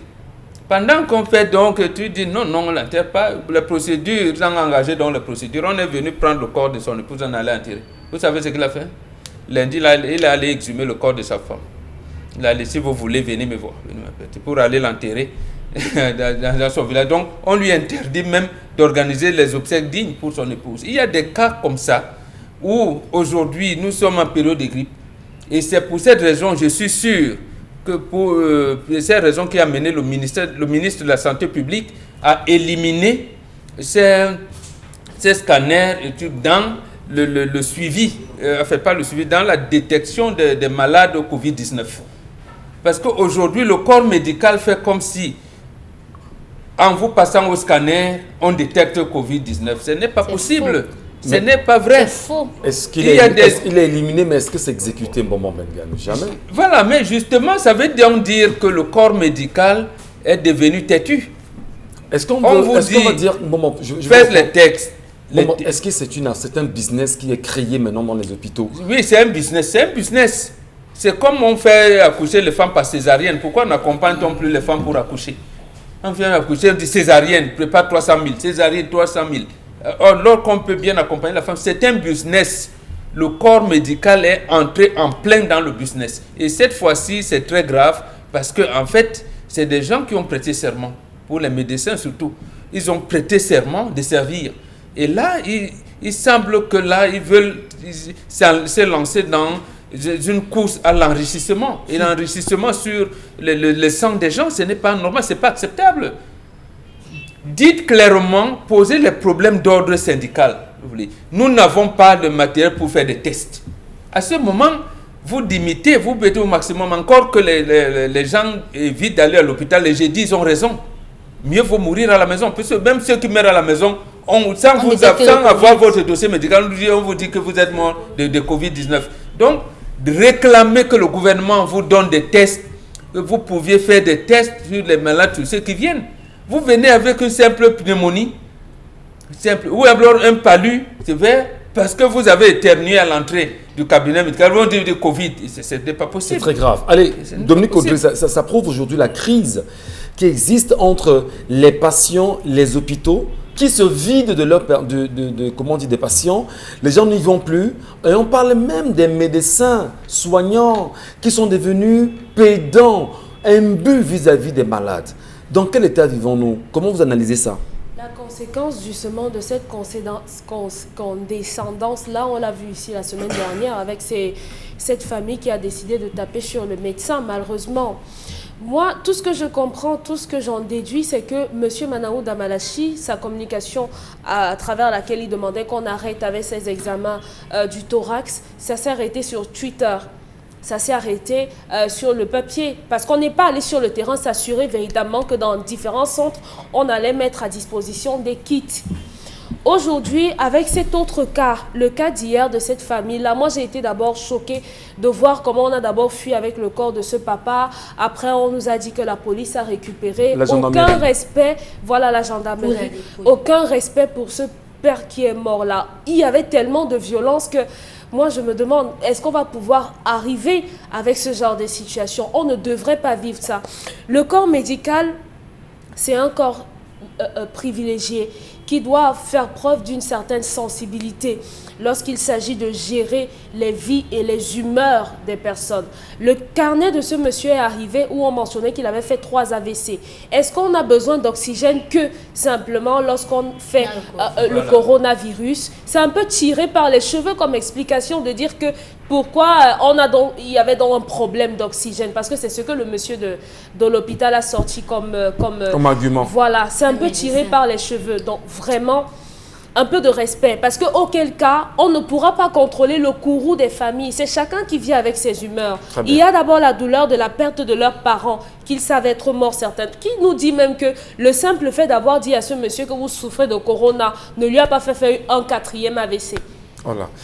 On ne peut pas savoir, donc un peu de respect. Charles Amel Mbachou, on se plaint de l'attitude des médecins, du corps soignant. Et il y en a qui, une fois arrivés à l'hôpital, vous disent est-ce que vous avez 1 500 000 là? Vous n'avez pas? Allez, il va mourir. Alors, la caution, vous avez 500 000, vraiment, il va mourir. On ne doit même pas s'inquiéter, même de ces médecins-là. Qu'est-ce qu'ils font de leur serment d'Hippocrate, quand même? Il faut dire que sur ce plateau, tous ensemble, nous avons décrié les méthodologies ou la méthode ou la procédure mise en place pour la lutte contre le coronavirus dès le début. Le plan avait été déjà morné dès le début. Le plan de riposte n'a pas été... Le plan de riposte était morné dès le début. Vous vous rendez compte que c'est lorsqu'on atteint 100 et poussières de cas, on atteint 1000 et poussières de cas, qu'on se rappelle que il faut qu'on aménage un espace pour pouvoir contenir tous les différents cas, les différents cas de Covid. C'est là on peut saisir le stade militaire, on peut saisir les magasins de Oka, on peut saisir Yassa et tout le consort en disant on va créer des centres. Après on se dit non, les centres même, il faudrait qu'on prenne un espace encore plus large. On fait des photos des bâches qu'on a d'abord tendues, on fait des photos des bâches en disant voilà le centre qu'on a équipé, tout est déjà prêt, c'est ok, on peut recevoir. À un moment quand les gens commencent à crier sur la toile, on dit non, on va voir, on met quelques lits à l'intérieur. Quand on se met à crier que mais attendez, on a vu au Nigeria, il y avait des respirateurs, il y avait des trucs qui étaient proches du lit, on dit non, voilà le chef de l'État a fait un don important de respirateurs. Vous voyez un peu, voilà comment on a évolué avec l'information. Ça, c'est le premier point. Le deuxième point, Monsieur Michel Ngachou, c'est que on n'a pas pensé décongestionner les centres saturés. Ça suppose qu'à l'immédiat qu'on vous a dit le stade militaire réquisitionné est opérationnel, on devait vider les hôpitaux pour les renvoyer dans ces différents centres, pour libérer, prendre les nouveaux cas, les mettre dans une situation, les stabiliser, comme dit souvent Bonbon, et les amener dans ces différents centres. On ne l'a pas fait. Conséquence, le magasin Orca qui avait été pris à Yaoundé est vide, le stade est vide, les hôpitaux pleins. Vous maintenant qui tombez malade, je prends mon cas. Vous pensez que je vais à la Quintini? Non, monsieur, vous mentez. Je cherche une clinique. No way. Je cherche une clinique. Même les cliniques aujourd'hui sont... Non, mais le problème, c'est que quand j'arrive à la clinique, je dis je suis malade. La clinique aussi a besoin d'argent. Maintenant, vous entrez, vous pouvez être porteur maintenant de ça. Parce que ça, c'est la psychose déjà de l'hôpital public qui fait en sorte que les gens fuient l'hôpital public pour aller vers le privé. Est-ce que dans ce privé-là où on va, il y a des spécialistes? C'est là la question. Hein? Il n'y a pas de spécialistes. C'est des généralistes, c'est des gars qui se débrouillent. Maintenant, lorsque vous arrivez, lui aussi va être prudent. Il dit faites le scanner. Allez faire, faites interpréter. Lorsqu'on se rend compte, on met soupçon. Il est dans son droit. Donc finalement, c'est la stratégie qui a loupé. Moi, je n'accuse pas les médecins. Je n'accuse pas les médecins. Ils doivent réclamer le matériel. Ils doivent réclamer le matériel. Le chef de l'État peut encore débloquer 2 autres milliards pour acheter le matériel. Est-ce que c'est comme ça qu'il faut fonctionner? Il y a un Camerounais qui a dit que j'ai le matériel, je vais donner, on a dit qu'on ne prend pas. Quand on achète alors le matériel, on donne au corps médical. Les personnes victimes d'AVC sont très exposées au Covid, on le sait. Mais les personnes victimes d'AVC manifestent parfois les mêmes symptômes que les personnes qui ont le Covid sans avoir le Covid. Ce sont des personnes qui ont souvent des troubles respiratoires. Vous n'allez pas lui dire qu'il a le Covid. Et ce papa, on l'a suivi là, dans le Bemda pendant des années. Il a eu 3 AVC, c'est là-bas qu'il a été suivi. Aujourd'hui, subitement, qui vient pour... Nous avons tous développé ici que parfois vous quittez de chez vous, vous n'êtes pas malade, vous arrivez à l'hôpital, vous contractez. Très bien. Vous avez les porteurs sains. Donc il faut mener. Non, il faut mener. Mais est-ce qu'on fait alors la maladie là? Je vous en prie. Ils ont des tests. C'est pas Deuxième sujet, Karine Sontia. Oui, deuxième sujet, notamment, s'intéresse à ces bénévoles de Survie Cameroun Survival Initiative qui ont été arrêtés à Yaoundé 2 au marché Mokolo hier alors qu'ils étaient en pleine distribution du matériel donné par Survie Cameroun aux commerçantes. Et ils sont depuis lors au commissariat de 2e arrondissement pour manifestation publique non autorisée. Et ce matin, ils vont être traduits devant le tribunal de première instance du Fundi. On a d'ailleurs échangé à propos ce matin sur les antennes de Radio Equinox avec le secrétaire général adjoint du mouvement de la Renaissance pour le Cameroun qui s'est arrêté là-dessus. Charles Amem Bachou, je reviens rapidement vers vous pour quand même comprendre votre analyse, que l'on soit en train de stopper une action humanitaire et que l'on traduise ces derniers devant un tribunal. D'accord, on dira que la loi ne permet pas que l'on puisse parler d'un sujet qui est pendant en justice. Heureusement, on n'y est pas encore. Est-ce que c'est raisonnable? Est-ce que c'est pas de la cruauté? Est-ce que c'est pas de la méchanceté à outrance quand même? J'ai coutume de ne pas donner mon point de vue, mais je vais me permettre de le faire aujourd'hui en un seul mot, c'est l'excès de zèle. L'excès de zèle de la part de qui? De ces acteurs, c'est l'excès de zèle. D'accord. De ce commissaire de police, de ces personnes, ces individus qui sont descendus les appréhender, de ceux qui les ont entendus. Nous avons plusieurs personnes, nous avons des associations qui ont fait des dons à Yaoundé, dans les mêmes lieux. Nous avons des individus qui, parce qu'ils sont riches, parce qu'ils ont pillé les caisses de l'État, à travers des structures, des marchés publics parce qu'ils veulent se blanchir, qui là-bas à Yaoundé ont fait des dons et qu'on n'a jamais interpellé. C'est MRC qui fait problème. Très bien. Mon Bengan, vous avez également suivi l'actualité, cette actualité-là, et nous demandions stopper une action humanitaire et incarcérer ceux qui sont au devant, c'est-à-dire que le petit militant ou le camarade du mouvement qui est en train de distribuer, et on laisse ceux même qui ont réellement initié le projet sans les zapper. Comment est-ce qu'on peut expliquer tout ça? Non, sur le plan de droit, on arrête d'abord celui qui distribuait, celui qui était, qu'on a pris la main dans le sac. Et peut-être que l'instigateur pourra être arrêté après. Mais d'un cas comme de l'autre, moi je condamne cette arrestation. Elle n'a pas lieu d'être. Ça n'a pas lieu d'être. Laissez-les distribuer, rentrer. Ils vont causer quel... Au moment où les gens ont plus que jamais besoin de ces gels hydroalcooliques. Regardez comment les gens se discutent ces produits. Est-ce que c'est raisonnable? C'est quel pays dans lequel on vit quand même? C'est assez gênant. Allez, Dominique Audrey, vous avez vous aussi regardé. Comment ça vous inspire quoi, ces images-là? Ça, c'est le vaudou. C'est de la magie. Moi, j'aimerais bien comprendre. Est-ce que c'est pas parce qu'ils se disputent ceci et qu'on se rend compte que voilà un peuple qui a faim, qui a soif, non. qui attend? On a politisé l'affaire dès le départ. on pense que le MRC peut avoir un gain politique à ça, il faut stopper. Il y a une élection après. Là. Donc, on comprend simplement qu'il ne faut pas permettre au MRC de gagner des points sur le terrain. Il ne faut pas gagner des points sur le terrain parce qu'il y a des prochaines échéances électorales qui arrivent. Il ne faudrait pas que vous soyez au devant de la scène. Est-ce que vous vous rendez compte que les Camerounais ne sont même pas sûrs, nous ne sommes même pas sûrs qu'on va voir 2022, c'est 21. On n'est même pas sûr qu'on va arriver. Corona peut tous nous tuer. On ne calcule pas. Pour le moment, on est à... Il faudrait qu'on reste en vie. Et maintenant, moi j'ai entendu dire que n'importe quelle eau éteint le feu. N'importe quelle eau éteint le feu. Moi je ne sais pas. Peut-être on les a arrêtés parce qu'aujourd'hui ils vont casser les pieds à la SICAM qui ne pourra pas vendre ses masques. Peut-être c'est pour ça qu'on ne veut pas que les gens le fassent sur le terrain. Mais il va donc falloir arrêter tout le monde. Arrêtez-les partout. Arrêtez-les partout. Mais c'est pas seulement... Ils n'ont pas fait donc à Yaoundé, hein, parce à qu'on Douala les a vus à Douala, dans le bien sud, sûr, à bien l'ouest du sûr. Cameroun. Il y a des... Ils étaient à Fouma dernièrement, on leur a posé faire de non-recevoir en leur demandant de tout simplement partir sur le tracé. Ils ont fait des dents à Koutaba, à Fumba, à Bangouré, partout sur les trajets. Ils ont fait ces dents. Le geste vraiment posé n'est pas intelligent. C'est pas intelligent d'arrêter des gens simplement parce qu'on va donner des masques et du gel hydroalcoolique aux commerçants. Ces lieux sont des lieux où il y a trop de population. Et si on peut minimiser les chances de contamination, voilà. Mais le problème, donc, vous empêchez que les gens ne nous donnent les masques gratuitement. Mais en contrepartie, vous voulez qu'on achète les masques chez vous alors qu'on n'a rien pour pouvoir se les acheter. Conséquence, c'est quoi? On meurt. Malheureusement, j'ai l'impression qu'à force de vouloir empêcher que les Camerounais n'aient la vie sauve à travers le geste de n'importe qui, ça peut être Nouran Foster qui également est dans cette même logique-là, ou bien aujourd'hui le MRC, vous allez pousser les gens à la révolte. Parce que si moi j'ai l'impression que un mototaximan peut me sauver la vie en me transportant, mais vous venez lui arracher la moto qui peut me sauver la vie, moi j'aurais... Voilà, vous arrachez la clé de la moto qui peut me transporter pour un lieu plus sécurisé. Moi, je vais malheureusement avoir des intentions contre vous. Donc, vraiment, non, attention. mais si c'est comme ça veut dire qu'il faut que dorénavant, quand les églises de réveil déposent les baffles dans les marchés pour évangéliser, là, on commence aussi à les arrêter.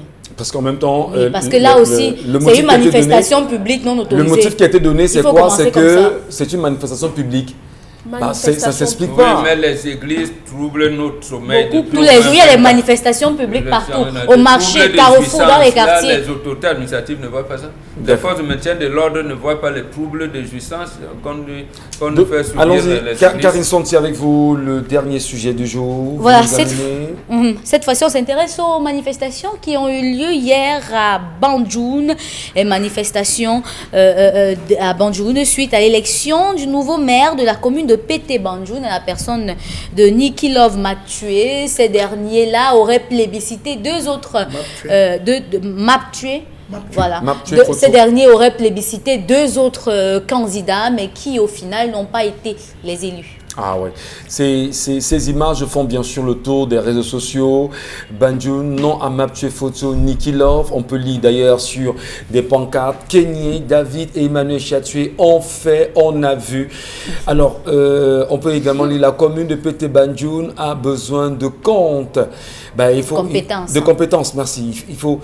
Mais c'est assez grave quand même. On va quand même pas dire que du temps du père Foutso Victor, on n'a pas vu les réalisations. Vous savez ce qui me fait rire? Non. C'est que c'est les mêmes qu'on avait utilisés devant l'ambassade de France. Les mêmes mots. Oui, non, voilà, c'est ça le gré à gré. C'est la même, c'est les mêmes. Peut-être qu'on les a transportés là-bas? Non, j'attendais lire seulement à la pression atmosphérique, c'est ça? On le fait. Est-ce que c'est pas singer une espèce de... Bon, on n'est pas en train de singer nos revendications pour vous dire que voilà, tout va bien, on est dans un pays démocratique, on le fait pour montrer quand même que des gens peuvent se dire non. Que le parti peut faire ça, non? Voilà. Moi, j'ai peur de condamner ces manifestations. Ils ne devaient pas manifester. Voilà. De cette manière-là, ils ne devaient pas. Mais qui manifeste même déjà? Non, ce n'est pas de ça qu'il s'agit. Il faut manifester contre le RDPC qui ne voit pas, qui ne participe pas à l'épanouissement des populations. Pourquoi les élire? Pourquoi voter? C'est ça le problème. Pourquoi voter le RDPC? et on est sûr qu'on n'aboutit à rien. Maintenant, si on a pensé que le père Forceau a fait des choses, bon, qu'on laisse donc sa fille continuer. Parce que si vous regardez, là où j'attire l'attention des populations, de regarder, d'observer le comportement de ces deux concurrents. Pourquoi les deux concurrents reculent? Ils reculent parce qu'ils ont eu leur part de gâteau. Il y en a qui ont retiré justement leur... ils ont eu leur part de gâteau. Le premier devient son premier adjoint, et l'autre attend les prochains sénatoriales, les régionales. Et les régionales, il sera le représentant de leur commune, et même peut-être du département. Voilà. Ça veut dire que le RDPC est en train de vous dire de manière ostentatoire que déjà ici à l'ouest, comme ça c'est le cas, j'aime mes gens. Donc même le vote que vous allez faire à votre niveau ici, sachez que c'est tel monsieur qui va vous présenter lors des régionales qui vont venir. Voilà. Je ne veux plus entendre que quelqu'un vienne. Donc il faudrait que les populations sachent apprécier la situation. Et là, le ministre Kame Fumu, je le connais, il est un homme très fin. Très fin. Il les a amenés à un modus vivendi. C'est ça en fait. C'est ça qui se passe là. Le gâteau est partagé, bien partagé. Il dit, mais laissons la fille de notre gouvernement, faisons honneur au camarade Victor Forceau, et laissons que sa fille puisse continuer. Et vous deux, bon, toi tu vas seconder la fille camarade, mais toi attends. Là-bas, ben, vous savez, voilà. C'est une affaire très politique, mon bon. Oui, ben, c'est politique. Oui. Si vous ne comprenez, étudiez les affaires politiques dans la politique. Donc ici, c'est pour le RDPC en train de vous dire que fais quoi, on est là. On est là. Et le problème n'est pas celle qui est élue maire. Le problème, effectivement, c'est le RDPC. Le système RDPC. Le problème, justement, mais on veut donc vous amener dans des fausses batailles. Des fausses batailles. En vous disant, c'est comme ça qu'on a fait pour injecter le tribalisme dedans. Et ils se partagent les richesses du pays. Donc la fille, il va continuer. Et le gouvernement, là, je serais d'accord qu'il encadre même les enfants photos pour qu'il n'y ait pas de tiraillement. Pour que l'empire continue. Et que cette fille prenne l'engagement que papa a fait des écoles à donner à l'État. Il a fait ceci. Nous allons continuer à faire. Maintenant, peut-être le premier adjoint viendra donc faire que les comptes de la mairie soient plus lisibles, soient plus. Voilà. En fait, je souhaite qu'ils en arrivent là. Nous, on va simplement dire bienvenue à la nouvelle maire de la commune de Pété Bandjoun, et on va saluer justement le travail que le père Forceau pendant toutes ces années y a fait, et on va également dire que le travail était honorable, il faut le reconnaître. On n'a pas le sentiment ici de ne pas reconnaître aussi quand c'est bien fait, mais surtout saluer également le travail qui a été fait afin que chacun puisse se retrouver et que la paix soit dans cette commune de Bandjoun. Allez, on va saluer également quelques initiatives aussi qui sont faites, mais surtout parler ce matin, hein, vous le savez, de ces Camerounais. D'accord. Ok, on va passer rapidement au message. Karim. Le ministre n'est pas un médecin. Aussi, ce n'est pas à lui de donner la procédure médicale à un expert sur comment détecter une maladie. Et si les médecins recourent au scanner, c'est par faute, il me semble, de kits de détection rapide. Saluons le courage et le dévouement de ces médecins patriotes. Henri-Michel Ncham. Non, le patriotisme qui revendique leur kit de détection au gouvernement. Ils doivent demander le matériel, sinon ils menacent de faire grève. C'est comme ça que ça se fait. Vous n'allez pas faire subir les pauvres patients, parce que c'est comme ça que ça se fait. Lorsque l'État ne veut pas subventionner le carburant, on va dire que Douala Yaoundé, c'est désormais 5 000. De tout, parce que oui, nous on veut respecter la distanciation sociale, mais c'est vous, le voyageur, qui paye. C'est la même chose que le corps médical veut nous faire là. Alors ils ont la possibilité de demander au gouvernement de leur donner le matériel. On a un syndicat de médecins. Voilà, ça existe.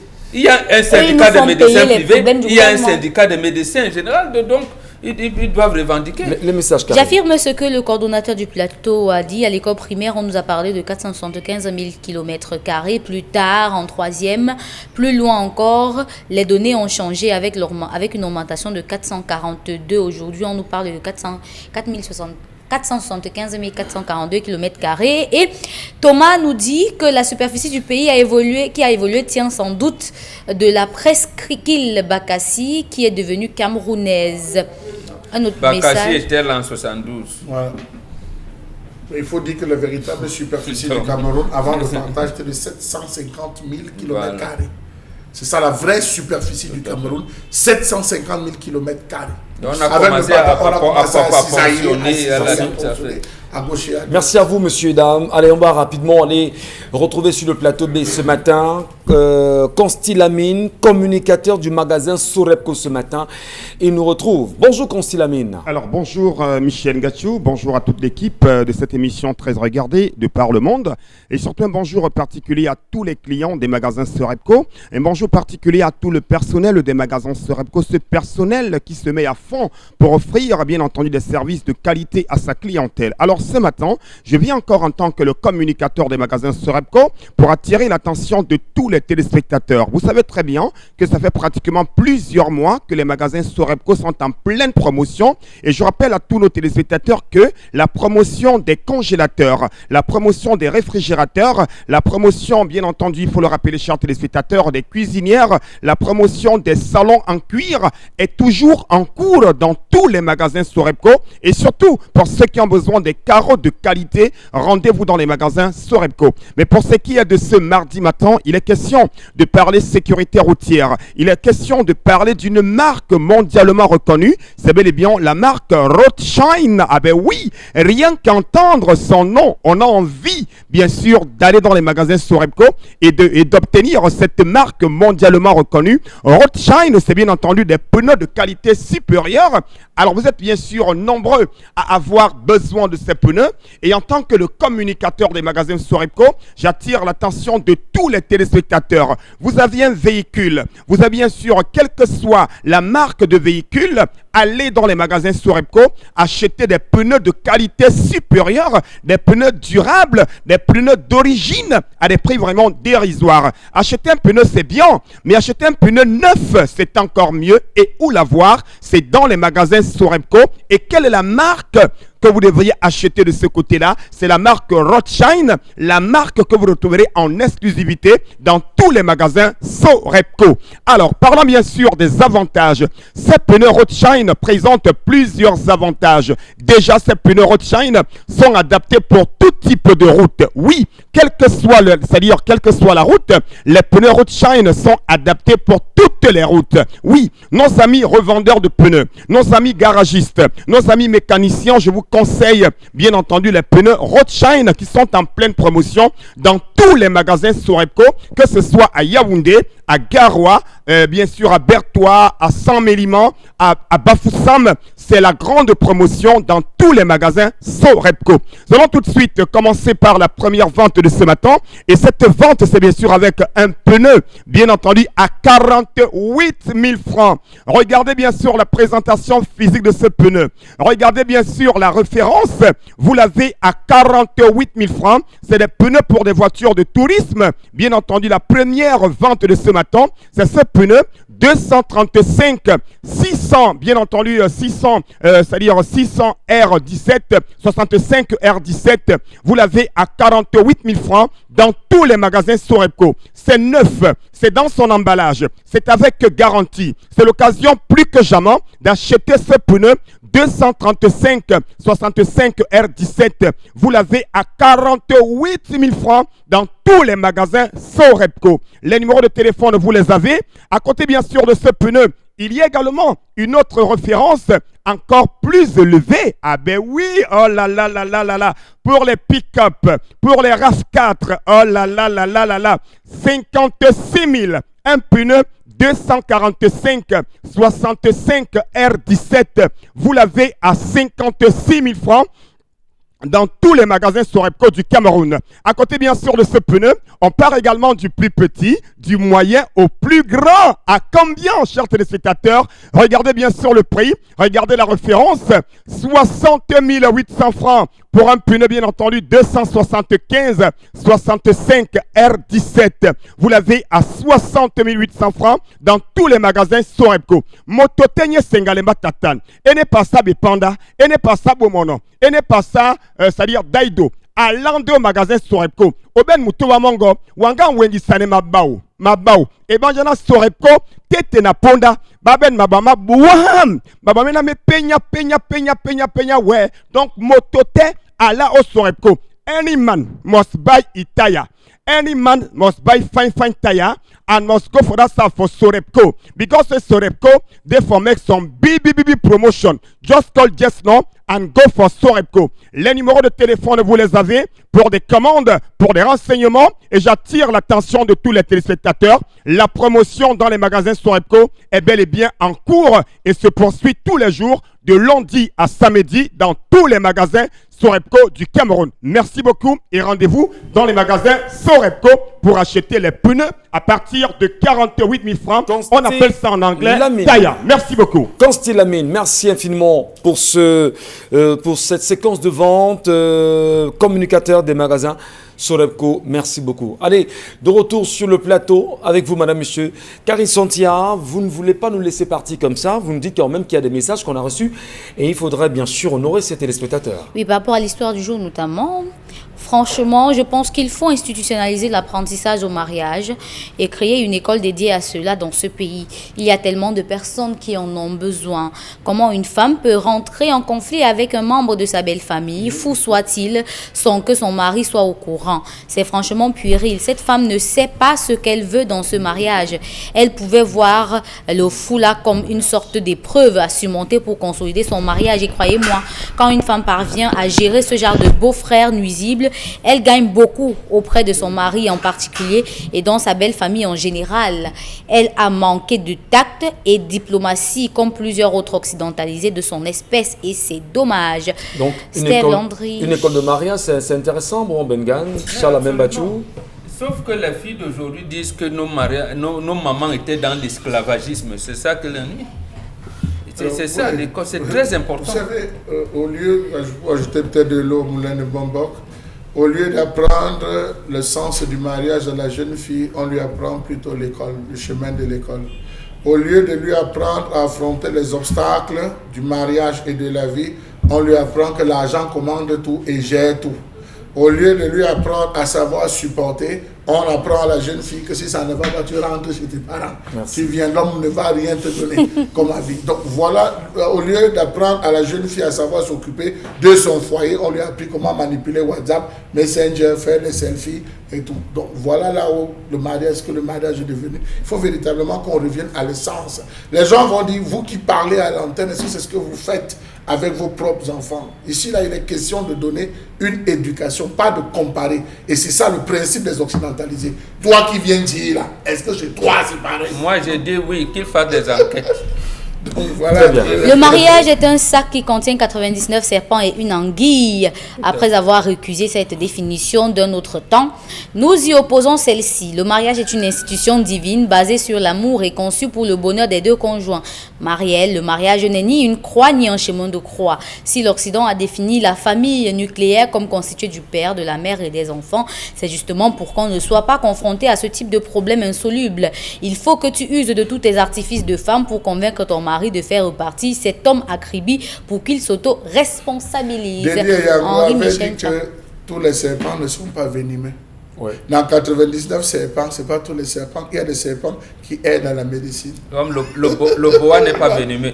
Et même, merci madame pour votre tradition judéo-chrétienne, mais où se trouve l'Occident aujourd'hui dans le couple de mariage? Ils ont atteint le summum, ils se marient maintenant entre hommes et entre femmes. C'est ça donc l'orientation. Au point où François Hollande a même nommé un homosexuel ambassadeur au Vatican. C'est là où nous amène l'Occident. Allez-y. En tout cas, on dira. Non, allez-y. On dira que vraiment le plateau. Non, nous leur disons que l'Occident n'a pas de préhistoire. L'Occident n'a pas de préhistoire. Et la France, notamment, est la fille aînée de l'Église catholique. Et ce que renvoie leur connexion, c'est que c'est un ambassadeur homosexuel qui a été nommé au Vatican. Monsieur et le Vatican n'a pas levé un petit doigt. Juste une référence. Je voudrais simplement, avec votre permission, je voudrais simplement dire, Boban Bengal, que on ne défend pas, mais il y a des gens qui ont des tendances sexuelles, chacun de faire ses choix. Non, il y a des tendances hors normes. Oui, non, on ne peut pas pardonner. Vous ne pouvez, je ne peux pas accepter ça sur ce plateau. Que l'ONU me condamne ou pas, je m'en fous. Il y a des tendances hors normes. Vous savez comment on traitait les homosexuels en 70 et on a pu les ramener à la normale. On les a menés dans les centres psychiatriques. Je peux vous aller à l'hôpital psychiatrique Sainte-Anne en France. L'hôpital américain, c'est sans publicité aucune. On a ramené beaucoup d'homosexualité à la vie sexuelle normale. Très bien. Donc ne faites pas comme si c'est aujourd'hui. Et nous en Afrique, on casserait certains, on amenait certains autres dans les services paramilitaires. D'accord. On vous a compris très bien. Oui. Inch'Allah, mais vous ajoutez. Je vais terminer en disant aux jeunes filles qui se croient émancipées aujourd'hui, occidentalisées, allez parcourir un livre. Ce livre, c'est une revue, je pense que vous pouvez même la voir sur Internet. Femmes africaines, femmes de pouvoir. Femmes africaines, femmes de pouvoir. Vous comprendrez tout. Allez bien sûr. Vous comprendrez tout. Allez chercher l'ouvrage, madame, monsieur, certainement vous le trouverez sur Internet. Merci à vous, merci à tous d'avoir contribué à cette émission. Merci à vous, Charles Hamel, Dominique Audrey, merci à vous également, Bon Bengan, Karine Sontia. Avec le même plaisir, nous vous retrouverons demain lorsqu'il sera 10h, s'il plaît à Dieu, sur Equinox Télévision. Portez-vous bien.